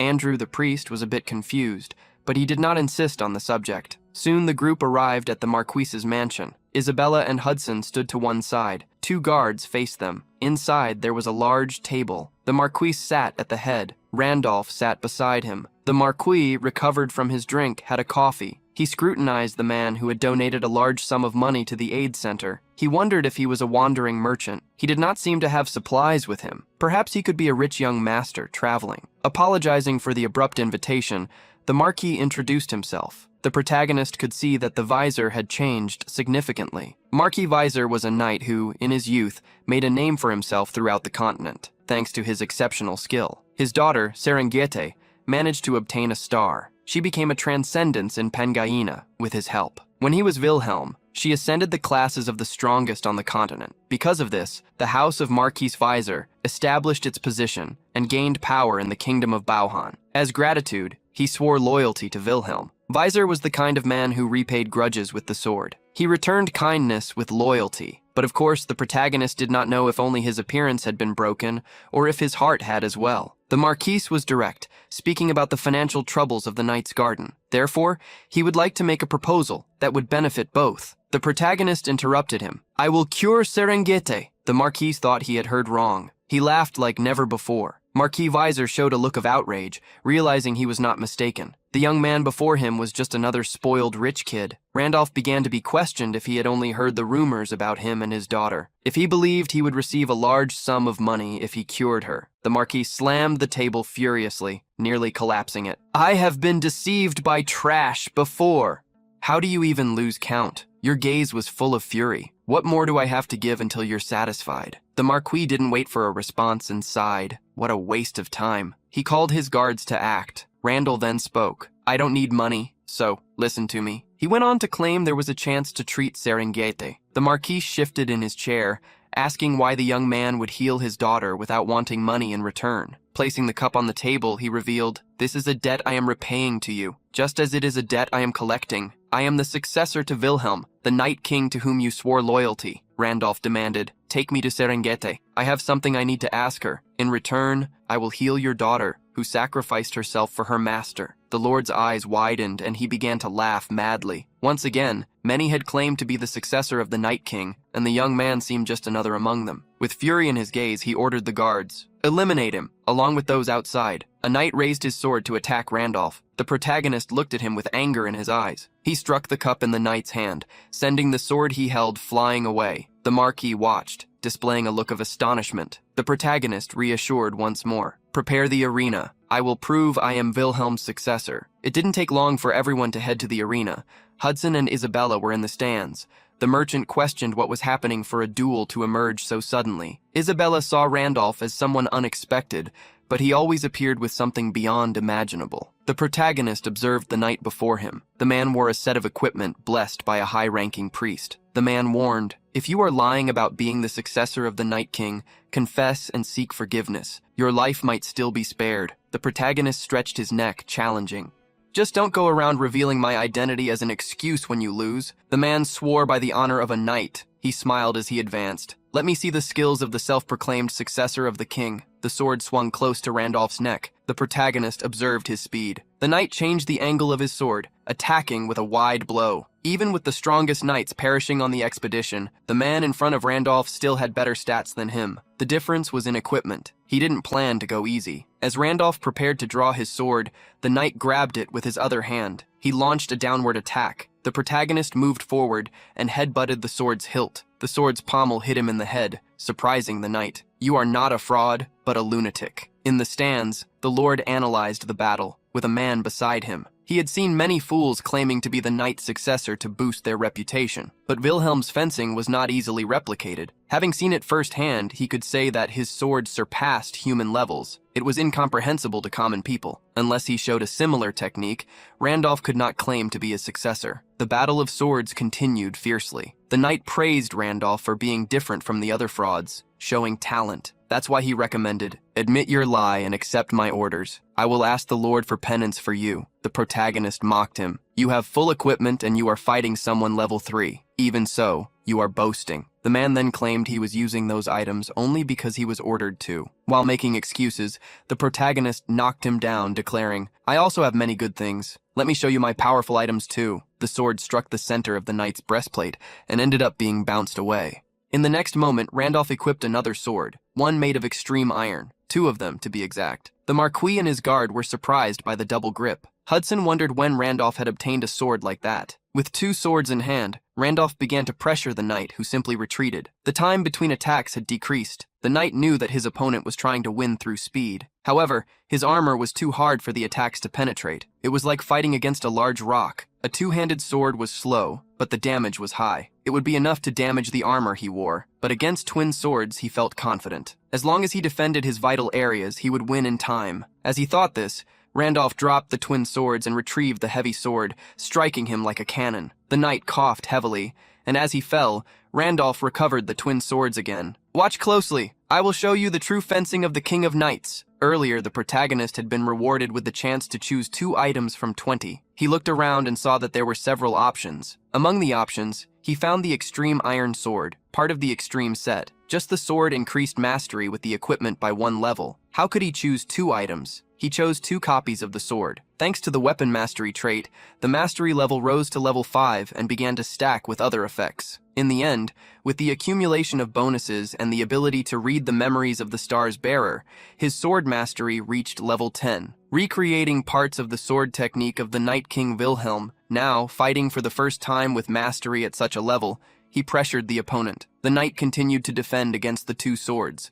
The protagonist dropped them and picked them up again. He held them at different angles. The knight saw the rhythm of the battle shift in favor of the challenger. He wanted to try to stop him somehow, to create distance and keep it, but he saw no way. He felt surrounded by a web of strikes that would hit him if he made the slightest mistake. If he tried to create distance, the opponent would advance with his 2 swift swords. If he tried to use his strength to overcome the opponent, the 2-handed sword would break his charge. The knight never thought a sword technique like this would exist. It wasn't just about halting the enemy's movements with simple attacks. It was about completely controlling the space where the battle was taking place. Humans are stunned when they encounter something incomprehensible, something that exceeds the limits of their own cognition. They enter a state where they can do nothing but observe. This applied to everyone in the training center, Hudson and Isabella as well, just like Marcus Razor and the knight facing Randolph. Amid the freezing expression of the knight, a sword strike approached. Knight King Wilhelm's sword technique. World-shattering strike. The shockwave of the attack created a curtain of dust and a gust of wind. The battlefield fell silent. Randolph held his 2 swords while the knight broke free of him. A thin cut appeared on his neck as he fell, declaring his defeat. The protagonist then shouted, "Hey,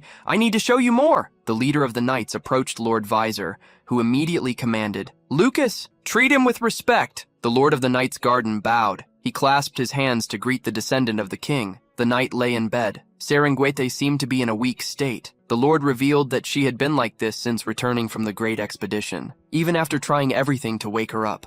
From elixirs to famous healers, nothing worked.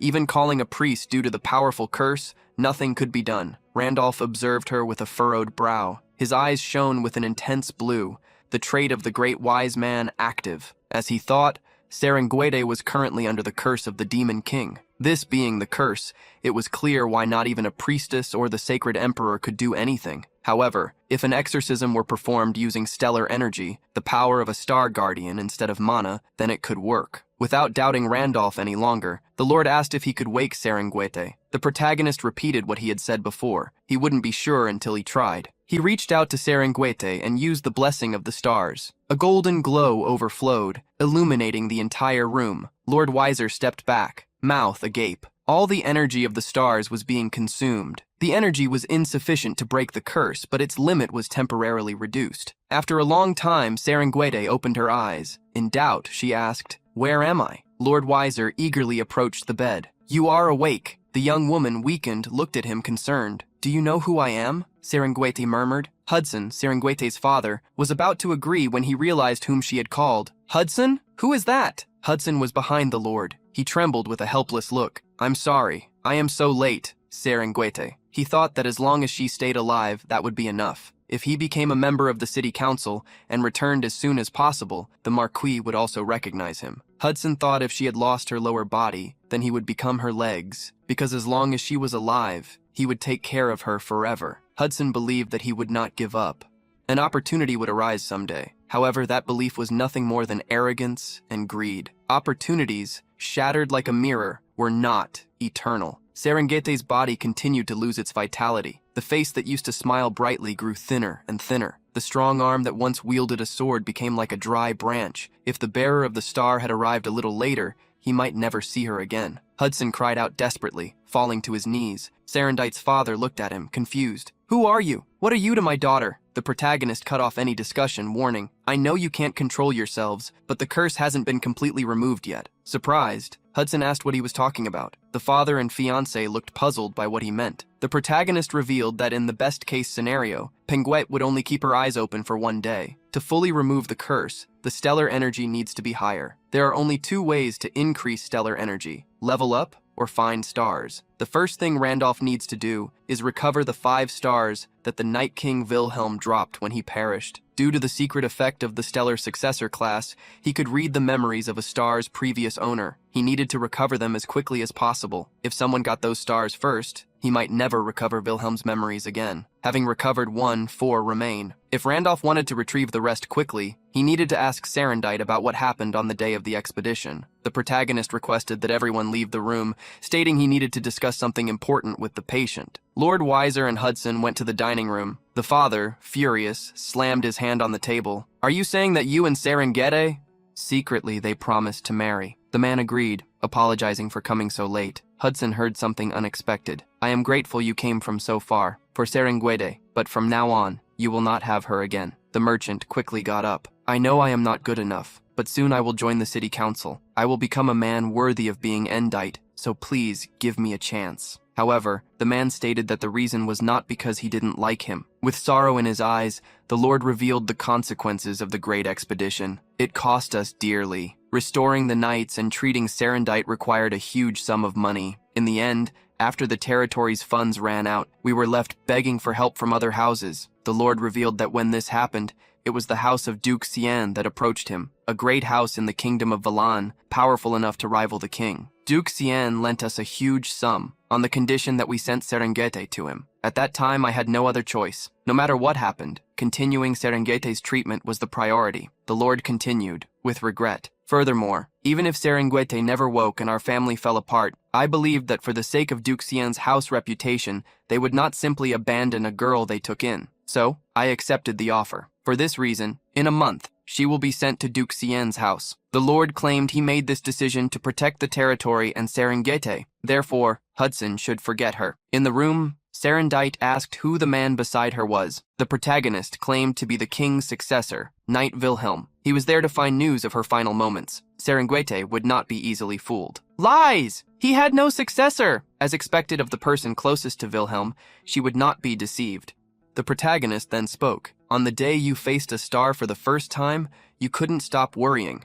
If you consumed a star and transcended, you could stop being Serengüete." A strangerite's eyes widened as each word entered her mind. "That day, I couldn't understand the anxiety within you. However, thinking back now, You probably wanted your love for Hudson to remain unchanged. This was something that only she and Wilhelm knew. Serengeti wondered how he could be aware of that event. The protagonist continued, "And for you, I offered words of encouragement." Serengeti remembered that day as if it were yesterday. Looking back, she saw the man commanding, "Shut up and go get him." Thus, she was pushed off the cliff to fall upon her enemy. Tears streamed from Serengeti's eyes. Then, the protagonist said, "You really are Wilhelm." He revealed, "There are some circumstances. My appearance has changed, but yes, if you want, you can say that." The memories of when he was Serengeti back then were vivid. Hyun Myung was just a player, so it was clear he didn't know the details of what he had said. The encouragement he gave was just one of 26 expression emojis that appeared when pressing some keys. However, thanks to the secret effect of the star successor class, everything was now as vivid as feeling what had happened. It was as if the scene was being drawn inside her mind. Of course, that kind of encouragement wasn't from him, but was an action that reflected the personality of a character named Wilhelm. Serengeti remembered that Wilhelm was not the kind of man who would speak lightly to others, so this was already more than enough. The protagonist thanked her for believing in him. Serendite asked if he had become a sinner since his appearance had changed. The protagonist felt her. The young woman advised him to be careful with the knights. The protagonist stated he was already doing that. Then, she didn't need to worry. Players who have other bodies while retaining memories of their former lives are called sinners. The game characters who specialize in hunting sinners are called hunters or reapers. The protagonist returned to the main subject and recalled the day of the expedition. On that day, I definitely defeated the Demon King. I am sure I pierced the path of light at the core of that bastard, and that his body collapsed. But in the final moment, everything stopped, and my consciousness was severed. The protagonist demanded that Serengeti tell the truth. Wilhelm demanded an answer about what had happened. The grand expedition to the world of darkness, unleashed by Wilhelm, involved 200,000 troops. Their morale, fueled by the ambition to become the heroes of the first expedition to the demon world, soared to new heights. Based on the data they gathered, they fully prepared for the invasion. A meticulous operation, without a single centimeter of error, and with all variables considered, was designed. Everything was perfect, or at least it should have been. It didn't take long for Serendite to see the bodies of her companions scattered on the ground. Her face was desolate. A priestess, at the cost of her life, cast her final blessing on her companions. A rogue with a haunting gaze smiled to encourage his friends to move forward without him. Even the warrior fell in the end. Everyone placed their trust in Serengeti, but in the end, she could no longer advance either. Even after using so many lives as steps, they couldn't even reach the feet of the Dark King. As the young knight clung to the remnants of her life, the battlefield, which had fallen silent, began to emit the sound of cracks in the ground. When the undead started to rise, enemy attacks occurred, as if they already knew what the expedition would do. It made no sense unless there was a traitor. In the end, with the collapse starting from within, the young woman with the broken mind realized it had been impossible from the start. However, a flash of light destroyed the undead around her, decimating the enemies. A person approached. "Are you tired? Rest for a moment." The man, carrying a sword over his shoulders, was Wilhelm. He assured her it would be over soon. The martial god, as he was known, was a special being. Before him, the enemies had no chance. One could almost feel pity for the undead.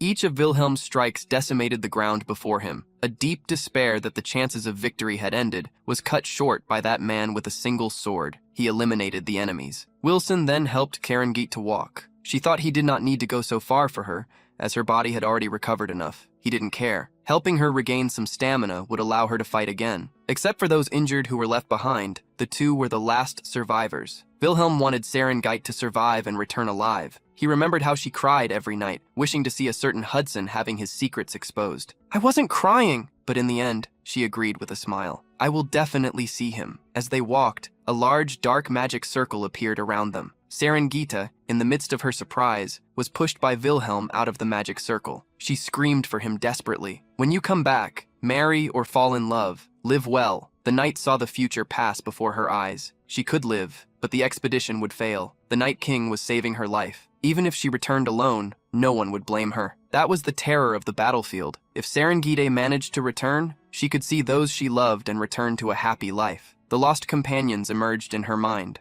Making a decision internally, she apologized to Hudson. She used a position-switching skill. Wilhelm was affected by the magic and saw the magic circle explode. When everything returned to calm, the look on the Night King's face widened. He saw Serengeti lying on the ground. Telling the story, Serengeti revealed that she was lucky not to have been completely swept away. Even though she had lost both legs, the elixir he had given her allowed her to survive. The protagonist remembered how dramatic that scene had been. After that, he had placed a disappearing talisman on her body. Her presence could no longer be felt. Thus, she was able to watch the situation that followed. Randolph asked her to tell what had happened. Imagining what he wanted to know, Serengeti revealed that the Dark King had manifested. Just as Wilhelm himself remembered, the king was defeated. However, Wilhelm had frozen at the last second. After the final blow, when he struck the Skeleton King with his sword, the Dark Being laughed. "You monster, even if you are a 5-star transcendent, you made a mistake. Without a goddess's authority, you can destroy my flesh, but not my essence." The monster transformed into a pile of dark energy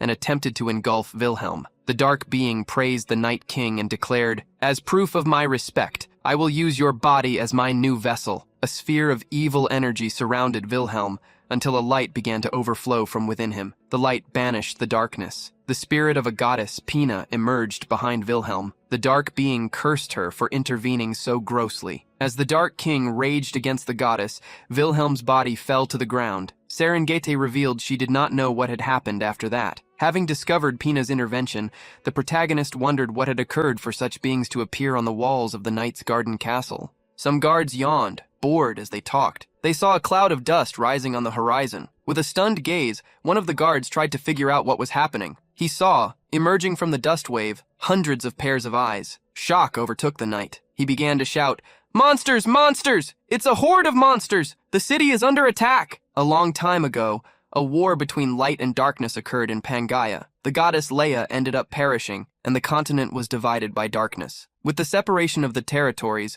a dark void emerged. People spent astronomical sums to develop teleportation portals between the lands. This was an essential function for transportation between the continents. At the same time, a portal was an unknown object that traversed the void. Those who ended up being abandoned could connect to the void and bring the disasters that lived there. The guard announced the arrival of the monsters. A gigantic horde marched toward the city. Randolph was talking to Serengeti and understanding everything she had said. The intervention of Leia's sister was something he had not expected. This might have been the first reason he could not eliminate the Dark King. For him, the game seemed to freeze, but Serengeti saw everything, which meant that the game characters were not affected. This indicated that possibly the players were set not to be able to defeat the Dark King. As for the existence that could not have its essence eliminated mentioned by the king, Randolph imagined that common players could not eliminate it. Only those who entered that world could. Hence the condition to become a player emerged. If your character was eliminated, you would be summoned. However, Wilhelm had not been the first character that Ryu Myung lost. Therefore, this should only happen when the strongest character that the player created was defeated. Ryu Myung always liked games with difficulty.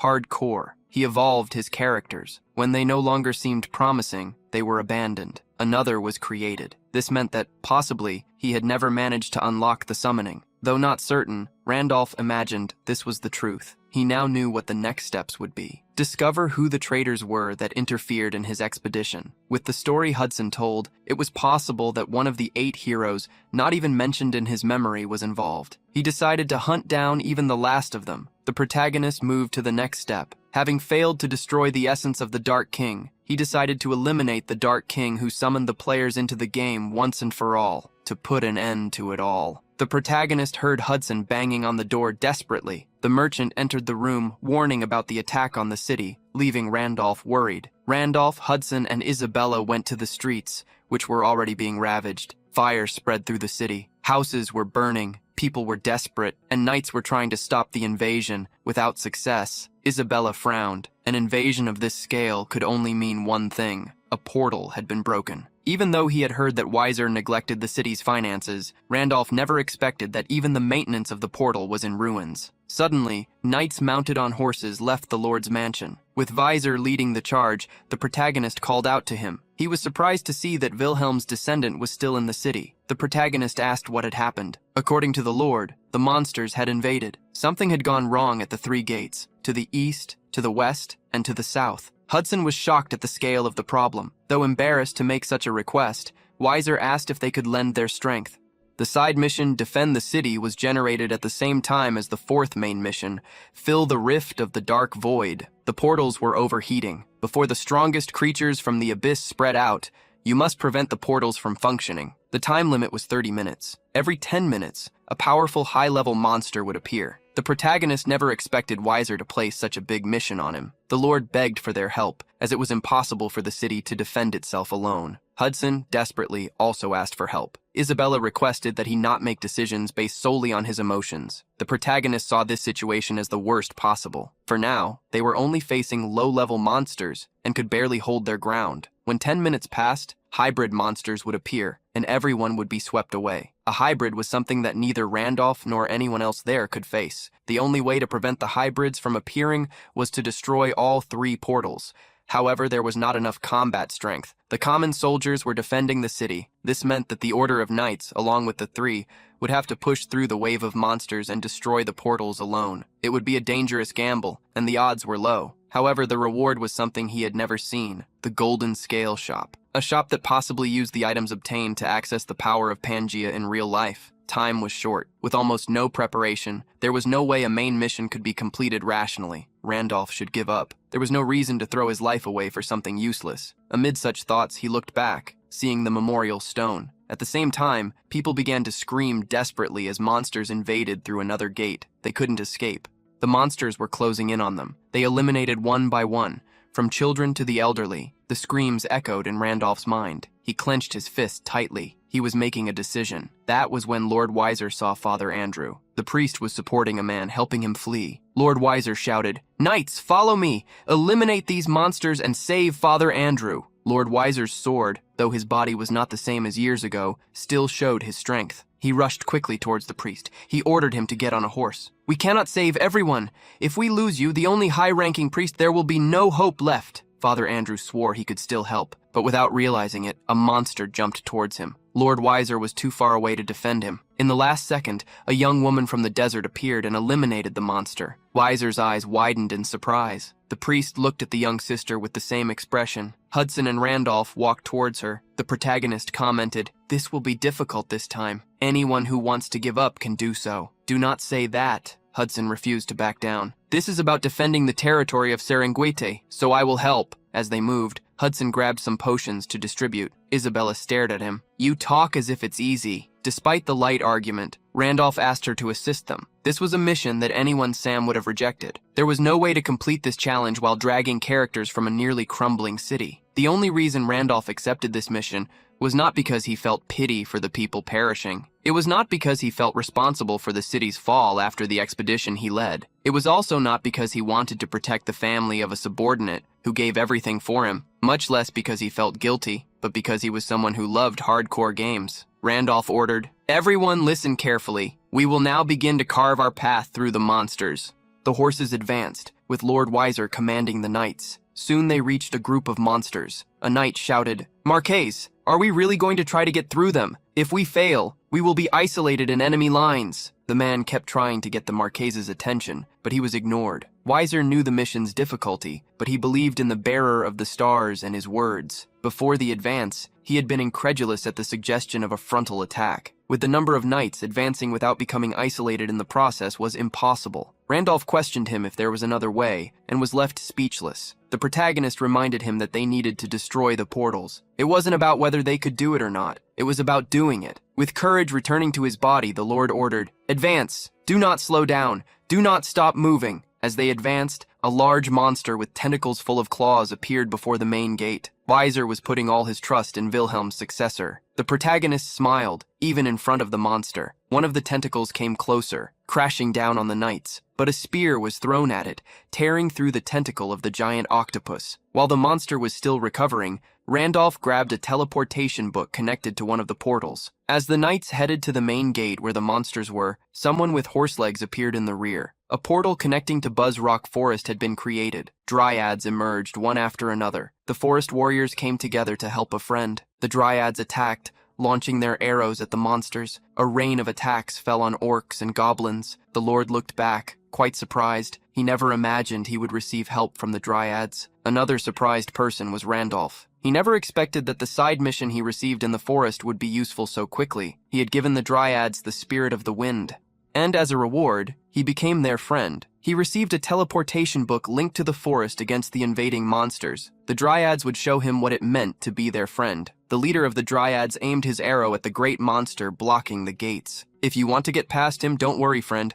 I will clear the way for you. The energy of the wind surrounded the Dryad, gathering in his arrow. The released arrow flew forward like a beam of light, slicing through the air as it headed towards the people. When it hit the target, a massive explosion occurred. It destroyed the monster and caused damage to all the surrounding enemies. The city entrance was destroyed along with the monsters, opening a path for the knights. One by one, the knights celebrated for having managed to pass. Lord Weiser celebrated the success. Isabella, chasing Randolph, commented on how they would need to destroy the portal. The protagonist could hardly believe they had passed such a level 9 monster so easily. The Lord raised his sword, announcing, "It is too early to celebrate. The wave of monsters is not over.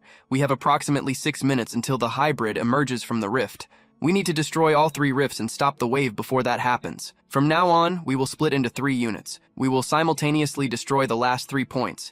In the remaining time, we will finish this once and for all." In the rear, the protagonist warned Weiser, "We should split into 2 forces." The Lord felt they did not have time. Randolph then alerted him, "Even though the Dryads dealt with the order of monsters that invaded the city, there will still be a large number of monsters guarding the distortion portals.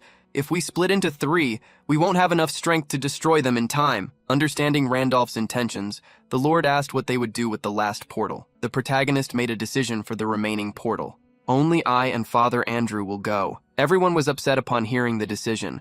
Lord believed it would be impossible. Randolph asked him to trust, as this would give them the best chances. They needed to destroy the portals before the hybrids were summoned. Lord clenched his teeth. The decision was complicated, but in the end, he chose to believe. Hudson looked back, asking Isabella if Randolph had a plan. Isabella told him not to doubt. Every time he thought it was impossible, Randolph proved he could do it. Father Andrew followed Randolph and asked what they would do. The protagonist explained, "It's simple. We will destroy the portal." The priest asked how they would do that. Randolph then told him to be quiet and think of a method. Isabella, Hudson, and Weiser set off for the 2 portals. There would be monsters guarding them, but compared to the size of the order that invaded the city, there should be fewer of them. If each team advanced with 100 knights, and with the high combat power of Weiser and Isabella, they should be able to destroy them in time. The problem was that once there was only 1 distortion portal left, the mutant monster would appear. The last attack pattern of the Dark Warrior, that was how the difficult enemy was called. It was on a completely different level from common monsters. Therefore, Randolph would have to deal with it. Letting the others face it would add too many uncertainties. Randolph could block the other monsters with his class skills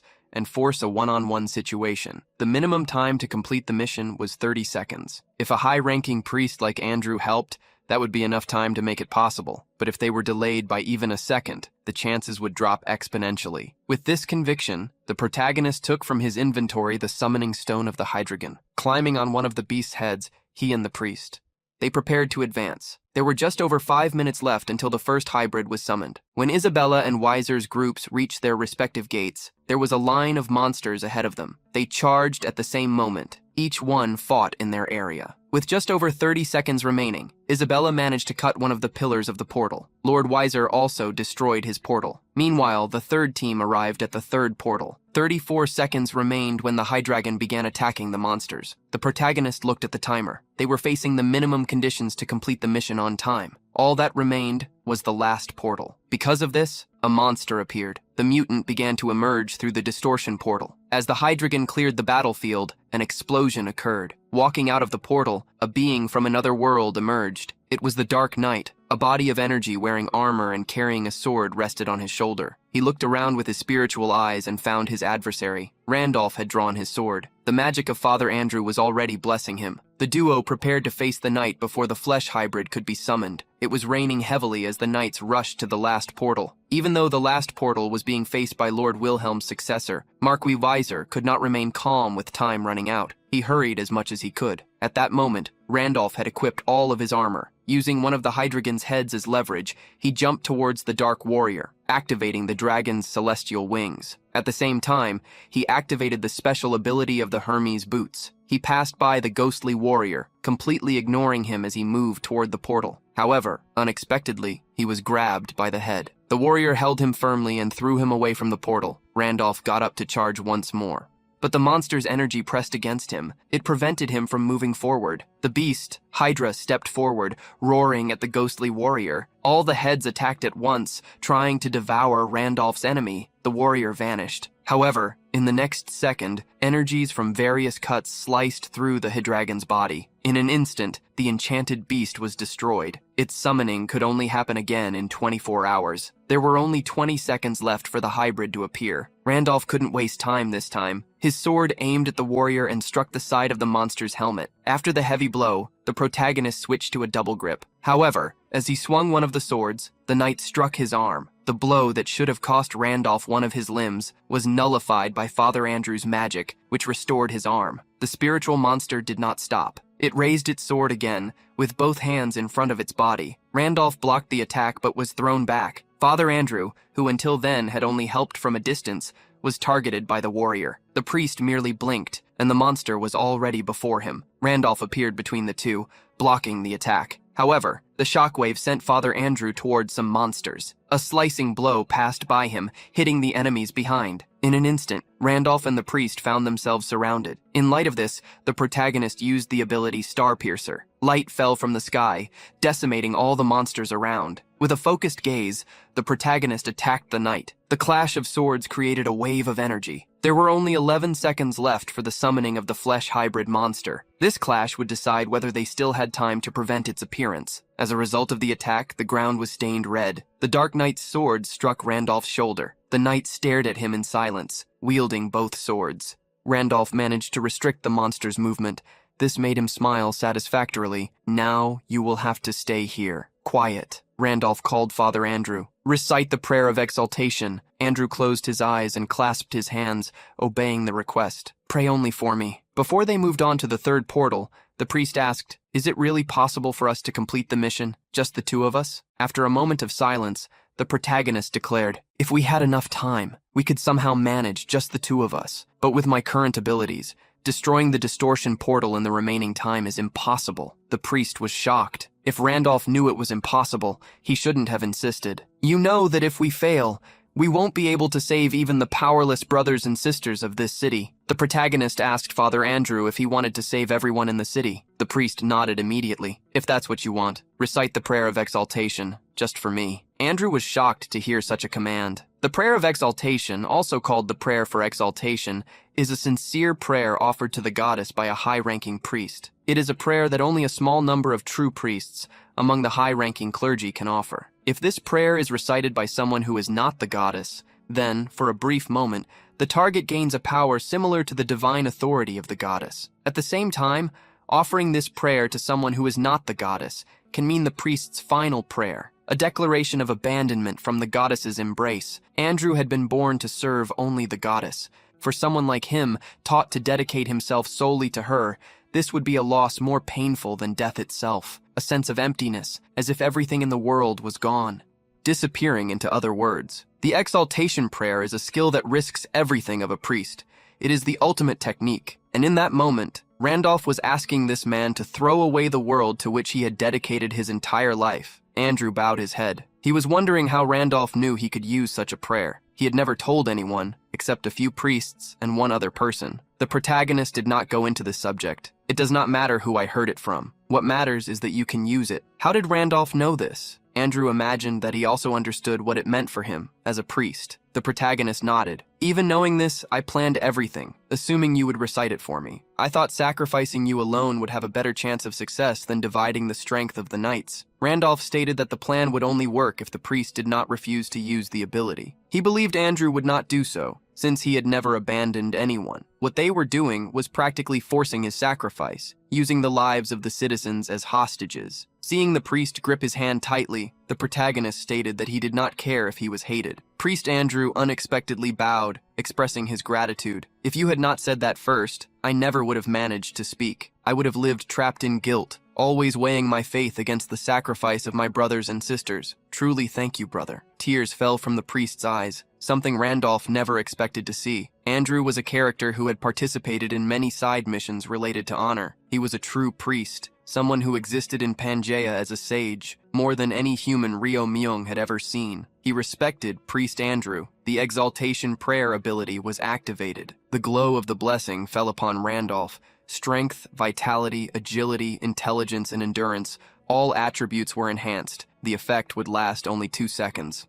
But it was enough to face what had to be done. With attributes that could vaguely imitate Wilhelm, he would show the Dark Knight a technique never before used against such inferior beings. Randolph raised his sword, demonstrating the fencing of the King of Swords, Wilhelm. The light of the Star-Bearer emerged, the space in front of the Dark Knight distorted. The visor's attack fell upon the enemy. The clouds in the sky began to dissipate before the attack. The sun shone again over the city. The citizens and knights could see hope returning. Father Andrew opened one eye, still in confusion. The time for the prayer of exaltation was over. Randolph walked towards the portal and stated, "Father Andrew, you saved this city with an attack." He destroyed the 3rd portal at the last second. The 4th mission was successfully completed. The rewards began to be calculated, along with his position in the Hall of Fame. Wilhelm's encounter with Father Andrew happened years ago. The old priest pleaded on the day they met. "Please do not reject the plea of this old priest. I beg you, save my poor daughter." Brother, the beloved daughter of Andrew Andasar, a young woman transformed into a light due to a dark magic curse. Even having transformed into a monster, Andrew could not abandon the daughter he loved, so he hid her in the underground, away from the eyes of the world. However, as she was gradually consumed by the rising, powerful energy of darkness, he could no longer cope with her alone. Secretly, he began to search for someone who could help him. What mattered was finding someone strong enough to purify Andarsar. Finding someone who valued honor and was willing to keep the secret took him quite some time. When the 100th mission of honor was accepted by someone, Andrew found the right person. At the request, Wilhelm ordered to lead the way. They went to the underground. A door was opened. In the middle of a hall illuminated by torches, a shadow could be seen. It was a young woman in a red dress, like her eyes. Crystals were scattered all over her body. Wilhelm asked if that was Andansa. The priest nodded and requested his help. The knight complied with the request. "I will purify her." King Knight Wilhelm was the man who saved Andrew and his daughter. Now the same player was saving the town of the old priest. He was destroying the portal dominated by the abyss. He was sending the legion to the void. Surprised by Wilhelm's technique, the priest asked, "Who are you really?" The young man, unequipping items he no longer needed, introduced himself as Wilhelm's successor. He received help not only from the master, but also from his disciple Andrew. He glimpsed a connection of fate while thinking about Wilhelm. The priest began to suffer the effects of the punishment for using the prayer. Internal wounds emerged and he started to cough violently. Randolph ran to him, who had fallen to his knees, revealing what was happening. Andrew added that his illness, which he had suppressed for so long, was also awakening. Although it was not guaranteed, Randolph imagined that he could try to help him. The protagonist mentioned having heard that his master had helped the priest in the past.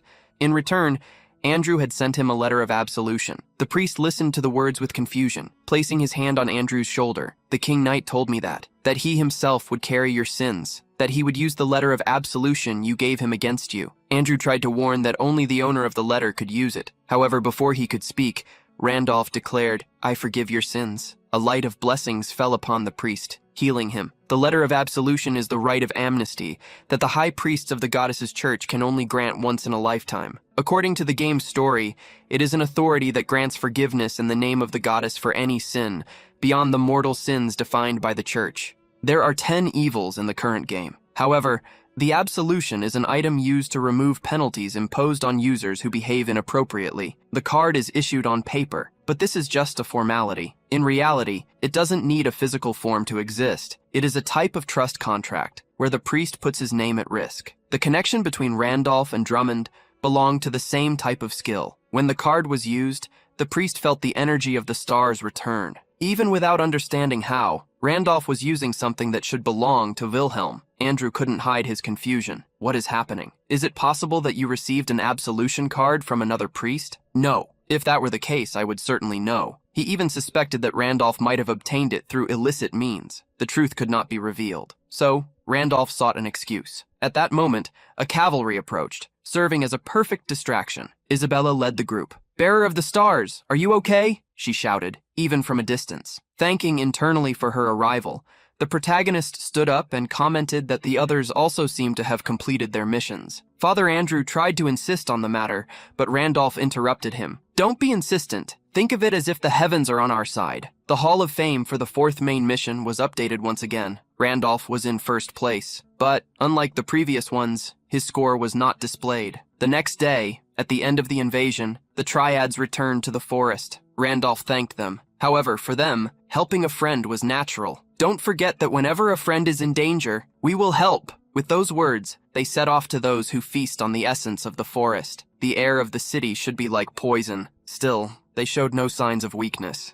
After their departure, the city immediately began reconstruction. As expected, a city that neglected portal maintenance had no resources. Everything was then funded by Hudson. The damaged distortion portal needed to be repaired by hiring alchemists from the kingdom. Therefore, for a long time, there would be no risk of new corruption. This would cost a lot of money, but with Hudson in charge, it would not be a problem. Andrew recovered his stellar energy, but he needed to focus on healing. With not enough priests to care for the wounded, he decided to use potions temporarily. Naturally, this would require an astronomical sum, but again, there were Hudson's funds. Suddenly, Hudson asked, annoyed, "Doesn't it seem like everything is being solved with my money?" For some time, the protagonist shrugged, saying there was no alternative. Since the city had no resources, he asked Hudson to consider this as something done by Serengwait, since one day she would inherit everything. Randolph asked if Serengwait had fallen asleep again. Hudson confirmed, no. Long after the invasion, she seems to have been consumed by the curse again. The protagonist then threw a luxurious potion flask to Hudson. Hudson was shocked. It was a high-level elixir, blessed. Even the church produced few of them per year. Still in shock, he heard the instruction, feed Serengwete with this every 2 hours. In a month, her legs will be completely regenerated. Hudson confirmed something. So, you are also a player, bearer of the stars. Did you buy this at the scale shop? He revealed he was also a player and had completed the 4th main quest. The merchant deduced, but if my deduction is correct, your name is Randolph. You are the legendary user who created most of the famous characters in Pangaea,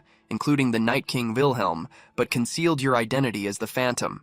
The protagonist stated that it was embarrassing to be called a legend. He apologized for hiding his identity. Hudson didn't blame him, understanding the risks. Thinking of something, Hudson asked how he should call him. The protagonist requested to continue as before. Then, Hudson decided, bearer of the stars. The merchant questioned if it was all right to deliver such a valuable item. Randolph didn't care, as his goal was to climb the rankings. The first place was just a consequence, yielding many golden scales. Hudson felt a bit disappointed, as his score was lower, influenced by military power. While they talked, Randolph opened the golden scales shop. It would remain open for another 140 hours. Now that shop was essential for his survival. If he fell in the rankings, it would be disastrous. Among the available items, he saw the Fang of the White King, the cursed tome of dark magic from Lish, and the heart of the dragon. All were essential materials, already used in the creation of Wilhelm's equipment. The fact that they all appeared didn't seem like a coincidence. Still, he couldn't imagine who else would seek such items, especially the Fang of the White King. Even when he played with Wilhelm, he had given up on defeating that entity. He had only managed to obtain a tooth left behind. When a character was defeated, their equipment didn't disappear. Instead, they were recorded in the Golden Scales shop. The remaining time of the shop became more important than he imagined. He realized he needed to rush into the next mission. Randolph informed Hudson that he would leave soon. He asked Hudson to take care of Serengwete. Worried, Hudson revealed another problem, the agreement between Marquis Visor and Duke Cien. Furthermore, one of the 8 heroes, Maxime, supported the Duke. Upon hearing this, the protagonist's eyes widened. Maxime was someone he had recruited during the Great Expedition. He was the leader of 300 men and the Kaiser's mercenaries. He was also the coward who fled first.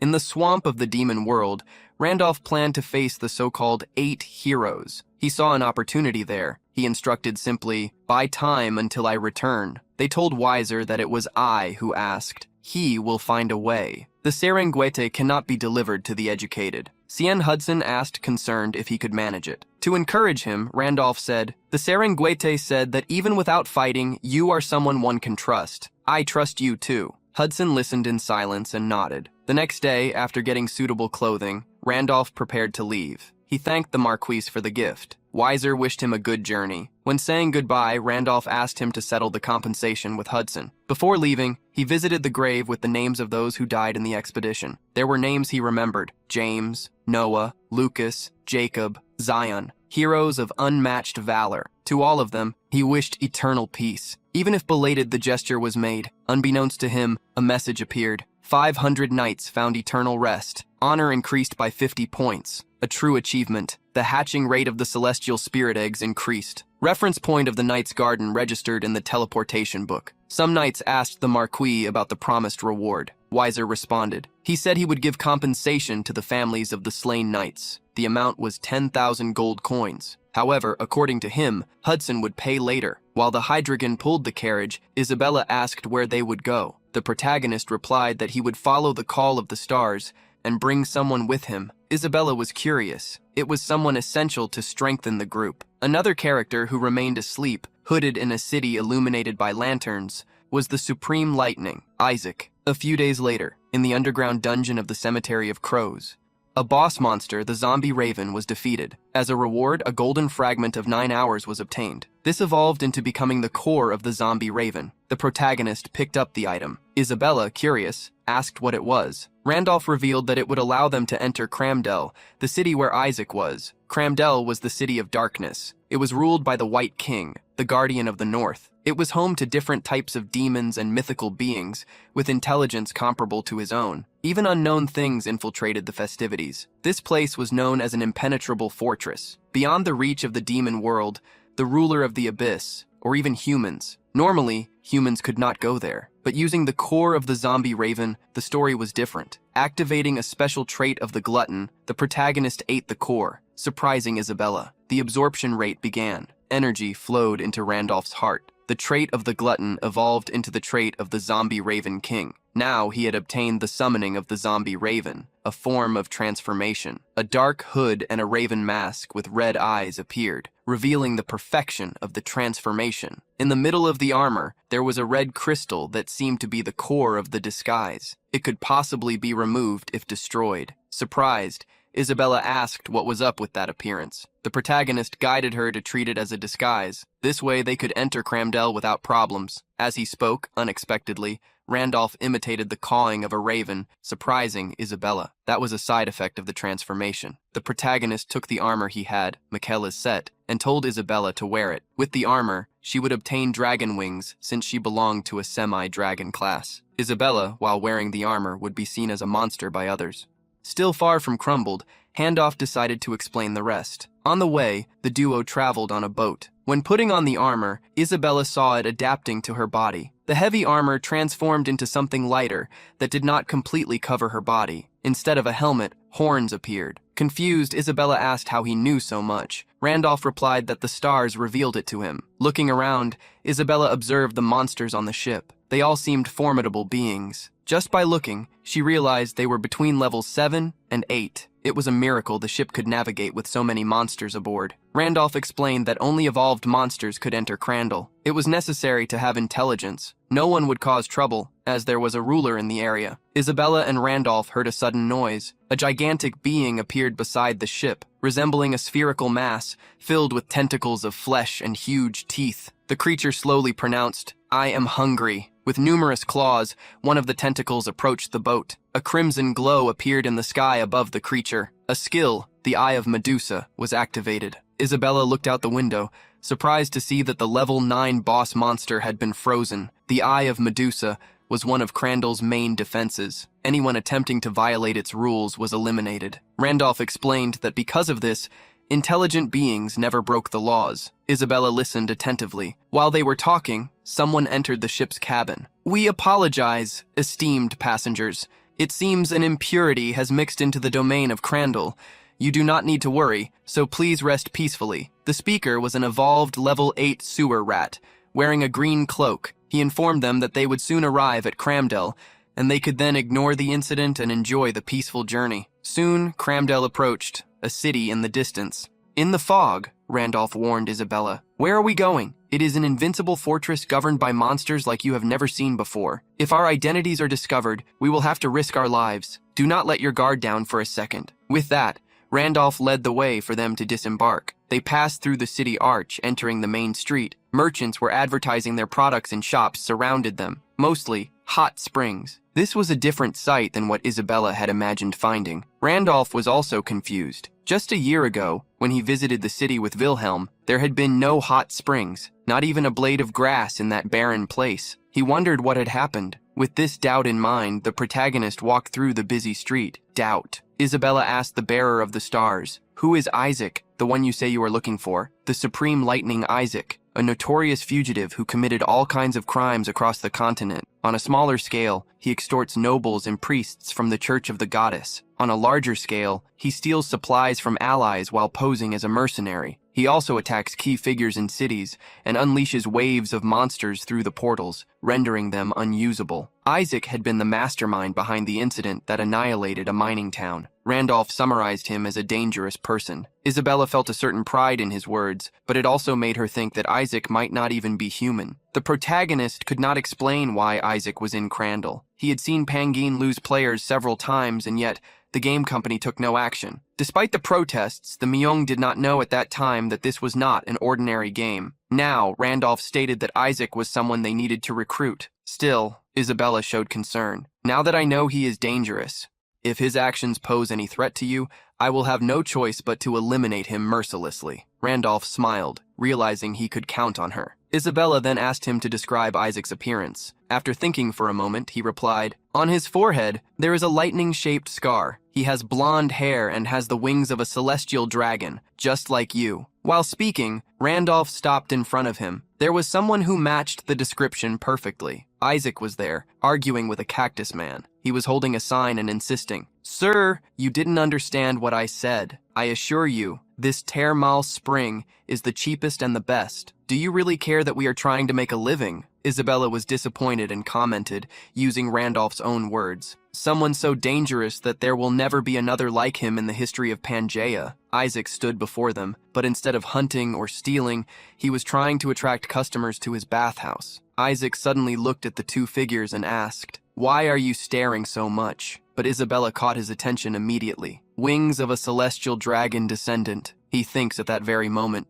The protagonist shows surprise at finding a half-dragon in a place like that, commenting that it had been more than 150 years since the last time. For a moment, Isabella falls silent, but soon confirms, "Finding another half-dragon in this distant land simply cannot contain our joy. Don't you agree?" says the protagonist. Isaac laughs, not understanding the reason for it, affirming that clearly the woman was human. It didn't matter how he looked at it. Quickly, the protagonist approaches, covering his mouth and asking for silence. Then he stares at him and says, "Let me speak with you for a moment, Supreme Hunter of Lightning." Furious, Isaac asks, "How do you know my name?" But the protagonist insists, stating that Medusa is watching and that he must measure his words.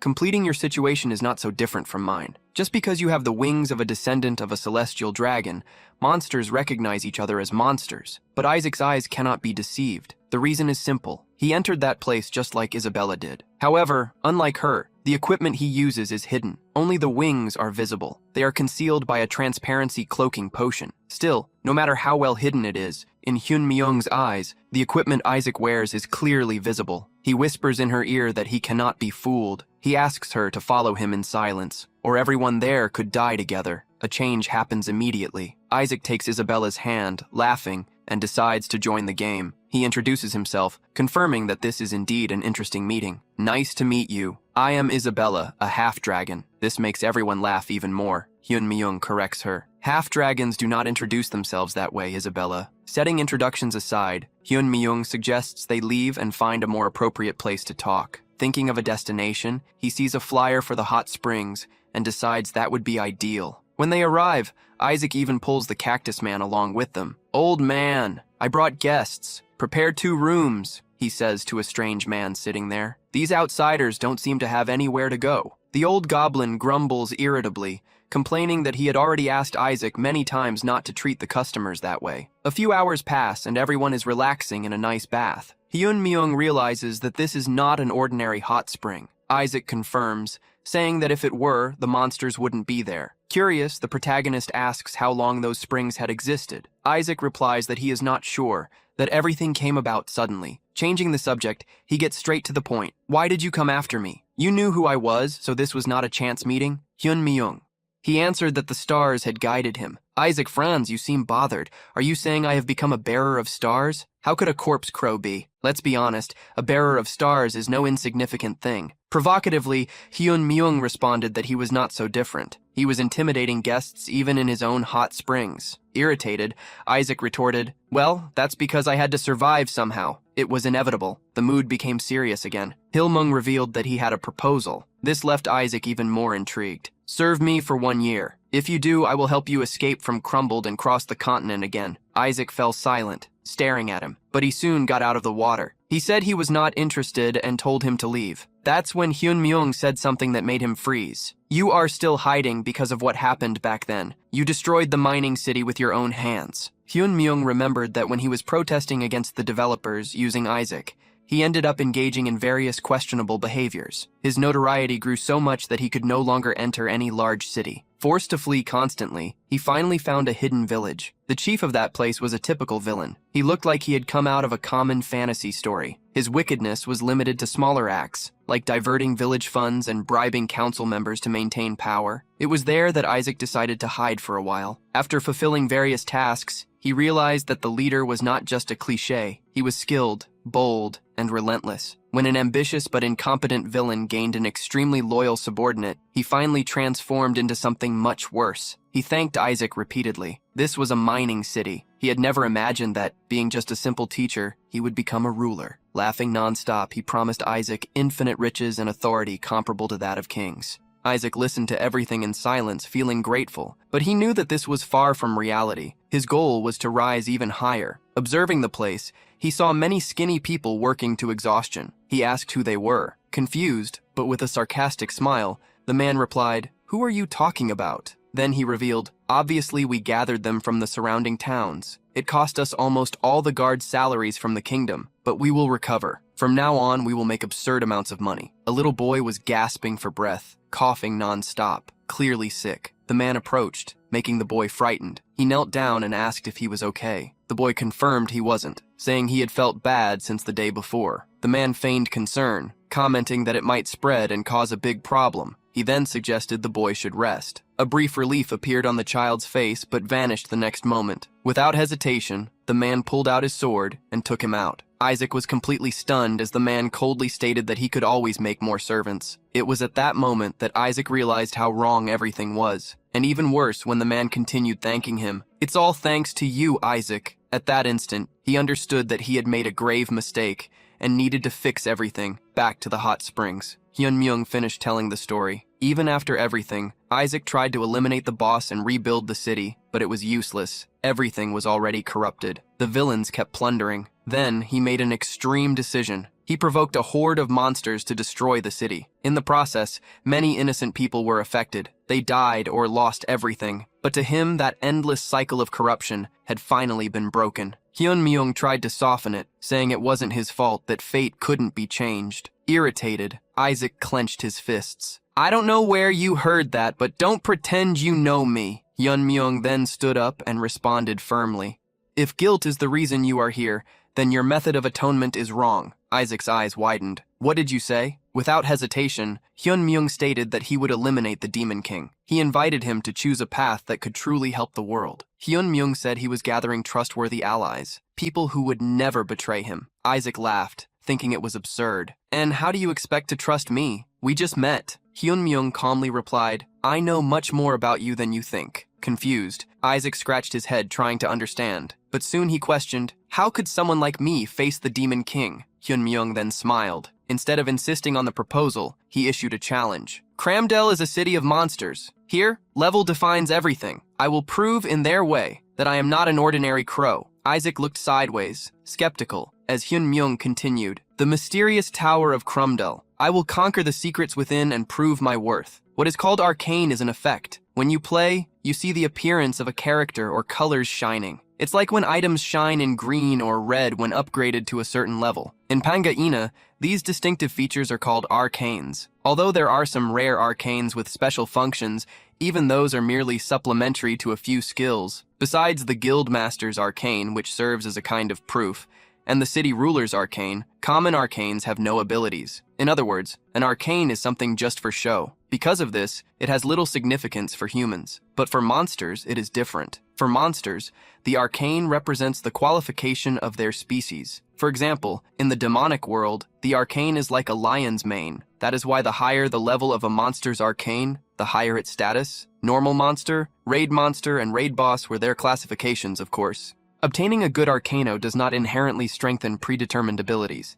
However, strong monsters usually acquire good arcanos. Therefore, arcanos have become a test of strength. One of the places where one can find such high-level arcanos is none other than the Hall of Arcanos in Crandall. Monster numbers risk their lives climbing up there to prove their worth. The higher you climb the tower, the greater the level of arcano you can obtain. Isaac wondered if he wanted to prove his qualifications using the Hall of Arcanos. A cadaver crow, like you, would have their whole body shredded and be eliminated in 30 minutes after attempting. The protagonist simply commented that it would be his bad luck if that happened. Isaac showed indifference and warned that the Hall of Arcanos would open in 2 days. 2 days later, Randolph, Isabella, and several monsters arrived at the Hall of Arcanos. Isabella was surprised by the number of challengers. The protagonist warned, however, that more than half were just spectators. He asked Isabella if she was sure she didn't need to challenge the hall. She then revealed that she already owned an arcano. The protagonist was confused upon hearing her. Isabella then revealed her power. A spiritual energy surged around her,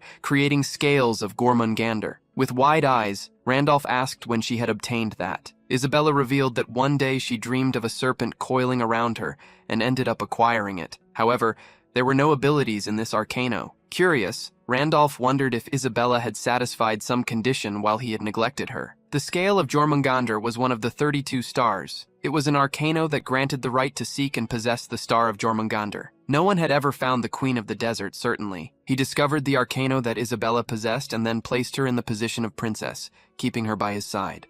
If that were the case, the Queen would never abandon Isabella. This revealed to Randolph that his bitter connection with the Queen of the Desert had not yet been severed. Seeing him troubled, Isabella asked if something had happened, but he merely hid his thoughts. A rat man appeared before the doors of the hall. The doors of the arcane hall will open soon. All participants, please finalize your preparations. Those who finish their preparations should gather near the entrance. The protagonist heard the rat man and bid farewell to Isabella. One after another, the monsters gathered in front of the rat. The protagonist looked around, recognizing some species. There was a blood being, a leviathan, and a minotaur king. Calamity-class monsters. The protagonist wondered if this was not an ordinary day. The rat man recognized the challengers. It seems that formidable individuals are challenging us as well. This time, a spot among the 5 great warriors, the new pillars of Crumdal, can still be taken by new members. Please give your best. It seems the White King is also anticipating the arrival of someone with the necessary qualifications to fill the new position. For some reason,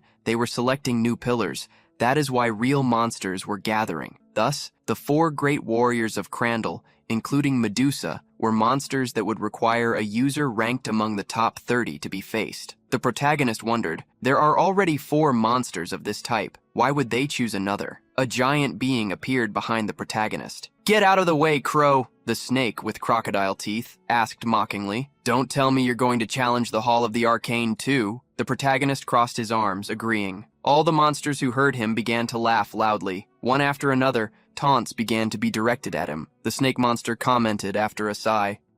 It seems you do not understand the situation. This is a place where high-level or superior monsters challenge each other." He stared at Randolph with a red gaze. "This specimen of corpse crow seems to have been born a bit stronger, but in the end, it is still just a crow. This is not a place for low-tier monsters like goblins and crows to linger around. So I recommend. I understand the desire to obtain a high-level arcane and escape your fate, but you cannot surpass the limits set by your species. Know your place." At that moment, the rat man opened the doors of the hall, revealing a portal to the Hall of Arcane. As the teleportation of everyone present was initiated, Randolph declared, "You talk too much. Listen well, worm. I have already memorized your face." The warning, spoken in a threatening tone, was the last thing said before everyone was teleported. Randolph reappeared on top of a rocky mountain. He looked around and, as expected, discovered he was in another dimension. Fortunately, nothing had changed since his last visit to such a place. The Hall of Arcane was the only place where Wilhelm could not obtain the highest quality reward. At that time,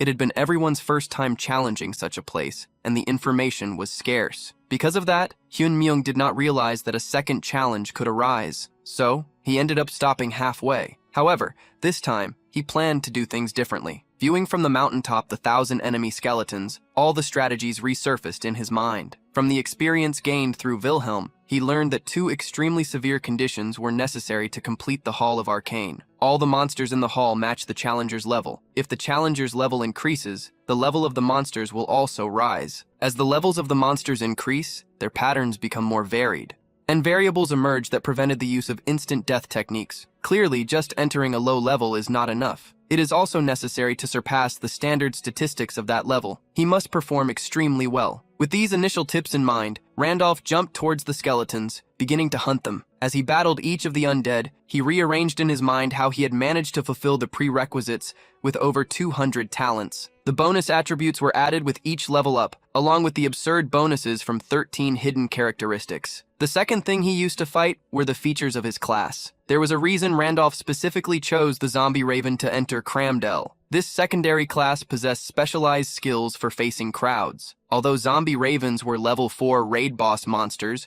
performing poorly against weaker opponents, they exhibited high-level performance in the game. Moreover, as a type of lower-level monster, their abilities evolved rapidly. Thanks to the Raven summoning ability, the number of summons increased with every moment. With all the characteristics, functions, and class he meticulously selected, thinking of this moment, Randolph believed that only he, with such specific conditions, could reach the end of the Hall of Arcanes. Meanwhile, Isaac handed out some flyers to the Cactus Man for him to distribute, something that the plant monster questioned, as he needed to do when he was a customer and not an employee. Since he did not understand the language of plants, Isaac simply forced him to accept the papers. At that moment, someone shouted, "This is insane! Who has finished? It's not even been 3 hours yet." Isaac looked towards the hall door while they shouted about the first floor. It had already been completed by someone. Isabella approached Isaac, asking what the lights meant. Isaac was surprised. He didn't imagine she knew nothing about the Hall of Arcana. He then revealed that when someone who challenges the hall clears a floor for the first time, the building is lit up by a lantern. It was possible to see someone's progress through this. Understanding how the completion check was done, Isabella asked why everyone was surprised. Isaac revealed that it was not just the completion that surprised him. The completion rate of the first floor was 30%. Clearing the first floor was not so surprising. However, in the history of Crumdell, there had never been such a fast time. It was faster than the speed of the White King. Hearing the explanation, Isabella commented, "It seems the bearer of the stars has done something extraordinary again." Confused, Isaac asked why she was so sure that it was the crow who cleared the first floor. He remembered saying that such an incident was unprecedented. Isabella stated confidently, "It could only have been him." Isabella decided to advise him, "Since you will work together from now on, I will tell you this. Remember this. If someone is going to make the impossible possible, that someone will surely be the bearer of the stars." In the Palace of Challenges sat a man with the appearance of a bull. He was one of the 4 great warriors. Gong silently meditated. Someone appeared outside the room, calling, "Gong!" They said the light of the Hall of Arcana had lit up. The Gundi recognized the speed at which this happened. The bullman hoped that this time a being with status equal to the 5 great warriors would reveal itself. He did not want to go through the same humiliation again. 2 years ago, they, the 4 great warriors, also known as the Pillars of Crandall, were humiliatingly defeated by a single human named Wilhelm. That man had not eliminated them, but he used them as bait to attract the White King. Gong would never forget that humiliation. It wouldn't matter how much time passed. Gong then asked the man to notify him when the light on the second floor lit up. Even if the challenger wasn't at the level of the 5 great warriors, he wanted to meet someone who could reach at least the second floor. The person outside tried to find the right words to reveal. In fact, it seems that the lights from the 1st to the 4th floor were already lit. The bull-headed man widened his eyes in complete disbelief. The 4th floor was where the White King had arrived. Such a challenger reached him in an extremely short amount of time. Gundi would not remain still. He ordered his subordinate to gather the 4 great warriors to meet in the Hall of Arcanes immediately. Walking on a ground stained with dried red, Randolph approached a recently defeated monster while being circled by crows. The level of the zombie crow summons had reached level 10, the maximum level. The ability transcended to advanced zombie crow summoning. As a reward for completing the 4th floor, he could obtain a mythical transcendent arcana, the progenitor giant. If he chose not to obtain it, he would proceed to the trial of the next floor. The protagonist declined. The tower's system continued. The challenge would proceed. a portal to the 5th floor was activated, and an alert was transmitted. The challenge of the 5th floor of the Hall of Arcanes is set based on the racial characteristics of the challenger. A calculation began to be made, and points were assigned. Vacuous race, 10 points. Giant, 10 points. Druid, 10 points. Celestial, 20 points. Zombie Crow, 5 points. The total score for the challenge resulted in 55 points. The condition for the secret final challenge was met. The tower informed, a secret mission was sent by the Master of the Hall. Would you like to try to complete the Hall of Mythical Arcanes? The portal before Randolph had a deep red color. It revealed a distant celestial space. Carmine rays fell from it, making the sight at the start of the mission frightening. Randolph was more impressed by the discovery of a secret mission. The tower warned him, if you do not accept the challenge, the mission will disappear. You will enter the normal arcane hall. From then on, it would be unknown territory. Even Wilhelm had not faced this. Moreover, since it had mythical difficulty, what Randolph would face would not be normal. Surely, a higher-ranked arcane would be given as a reward, but there was no reason for him, a human, to face such risks. Even though he did not need to, Randolph faced a temptation. In this world, I am the only one who discovered this. How many players could refuse a historic adventure that only they could challenge? Faced with a situation where there was no reason to hesitate, he decided, I will take on the challenge. As soon as Randolph stepped through the portal, he found himself in a barren land. Before him were 3 giant skulls exuding mysterious power. The secret mission revealed, you have entered the Hall of Mythical Arcane. Achievement, Adventurer challenging the myth. Completed. The hidden monster, a risen skeleton soldier, appeared. Monsters that appear in the Hall of Mythical Arcane randomly acquire the racial attributes of the challenger. One of the skulls seemed to be slightly sucking in energy from the surroundings. The protagonist frowned, still surprised to discover that the monsters had obtained his stats. From the open mouth of one of the skulls, a sphere of light then emerged. It multiplied, appearing all around Randolph. A final notification appeared. The risen skeleton soldier used the arrow of the druid's light spirit. The protagonist was startled by the attack. He barely managed to hide as the rain of light swept across the area he was in. He thought he was safe until the ground beneath his feet began to tremble. The portion of rocks where he was lifted by 2 gigantic skeletal hands. The awakened skeleton soldier used the giant's claw. The protagonist moved quickly. He leaped into the air, avoiding the bone hands. Where he jumped, Randolph managed to quickly assess the situation. Acquiring racial attributes meant being able to use the skills of that race, even for a hidden mission. Randolph thought the difficulty had increased more than it should have. Not just a pair of hands, but dozens emerged from the dry desert ground. The protagonist didn't stay still. He drew his sword. At the same time, a notification appeared. All the constellations of the Temple of the 100 Stars showed interest in the secret mission. Everyone was watching. With the sword in hand, Randolph prepared to face the giant skeletons. He only paused due to the surprise of the notifications, thinking to himself, I never thought I would be observed by all the constellations of the Temple of the 100 Stars. Either they are incredibly curious about the hidden mission, or they have come to enjoy watching me suffer. One of 2 situations. As he spoke, another explosion of light occurred. The gigantic hands moved to grab him. Simultaneously,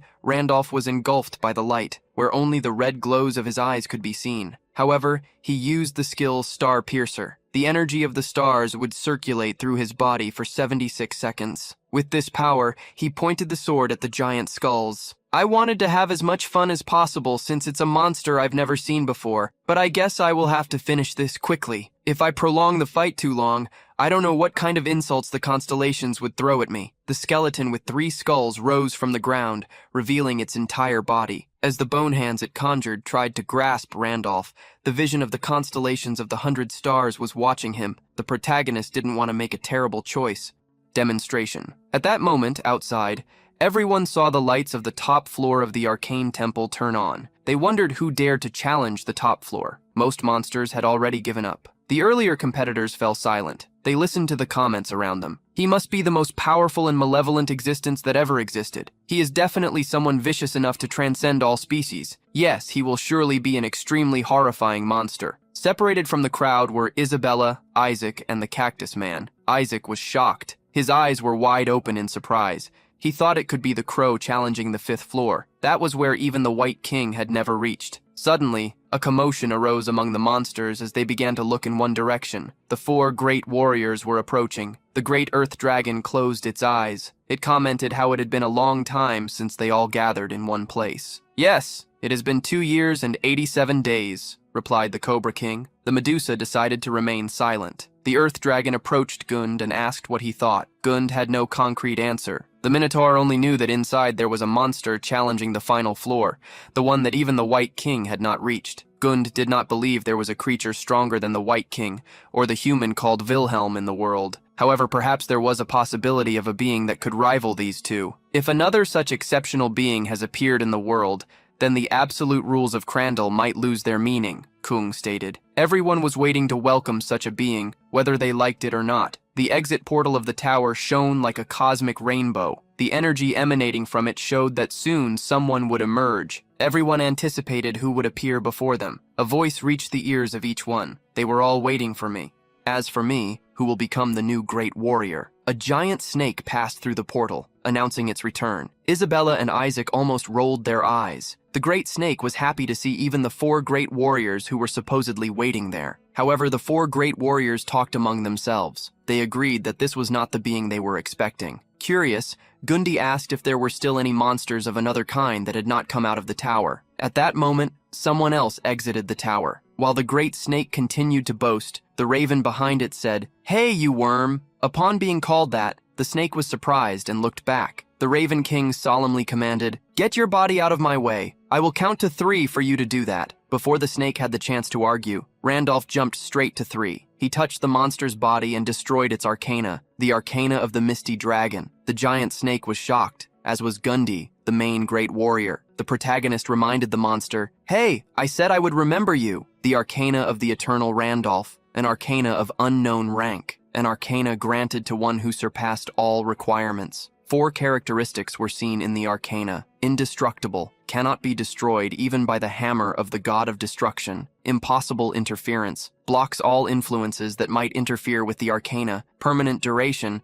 persists in all situations. Hidden trait, Eternal Randolph added. Finally, the most important ability, can permanently destroy arcana of lower grade than the Eternal Randolph, limited to once per target. The calculations for concluding the 5th mission were finished. 30 hours of broken golden scale fragments were achieved, 500 points in total for the Fame Hall ranking. At last, Randolph leveled up. At the same time, at a waterfall, a beast sitting on a rock completed its training. A tiger smiled as it caught the scent of something interesting. The smell of something powerful. He had never felt this before. The White Tiger King, master of the kingdom of Crandall, overflowed with his thirst for battle.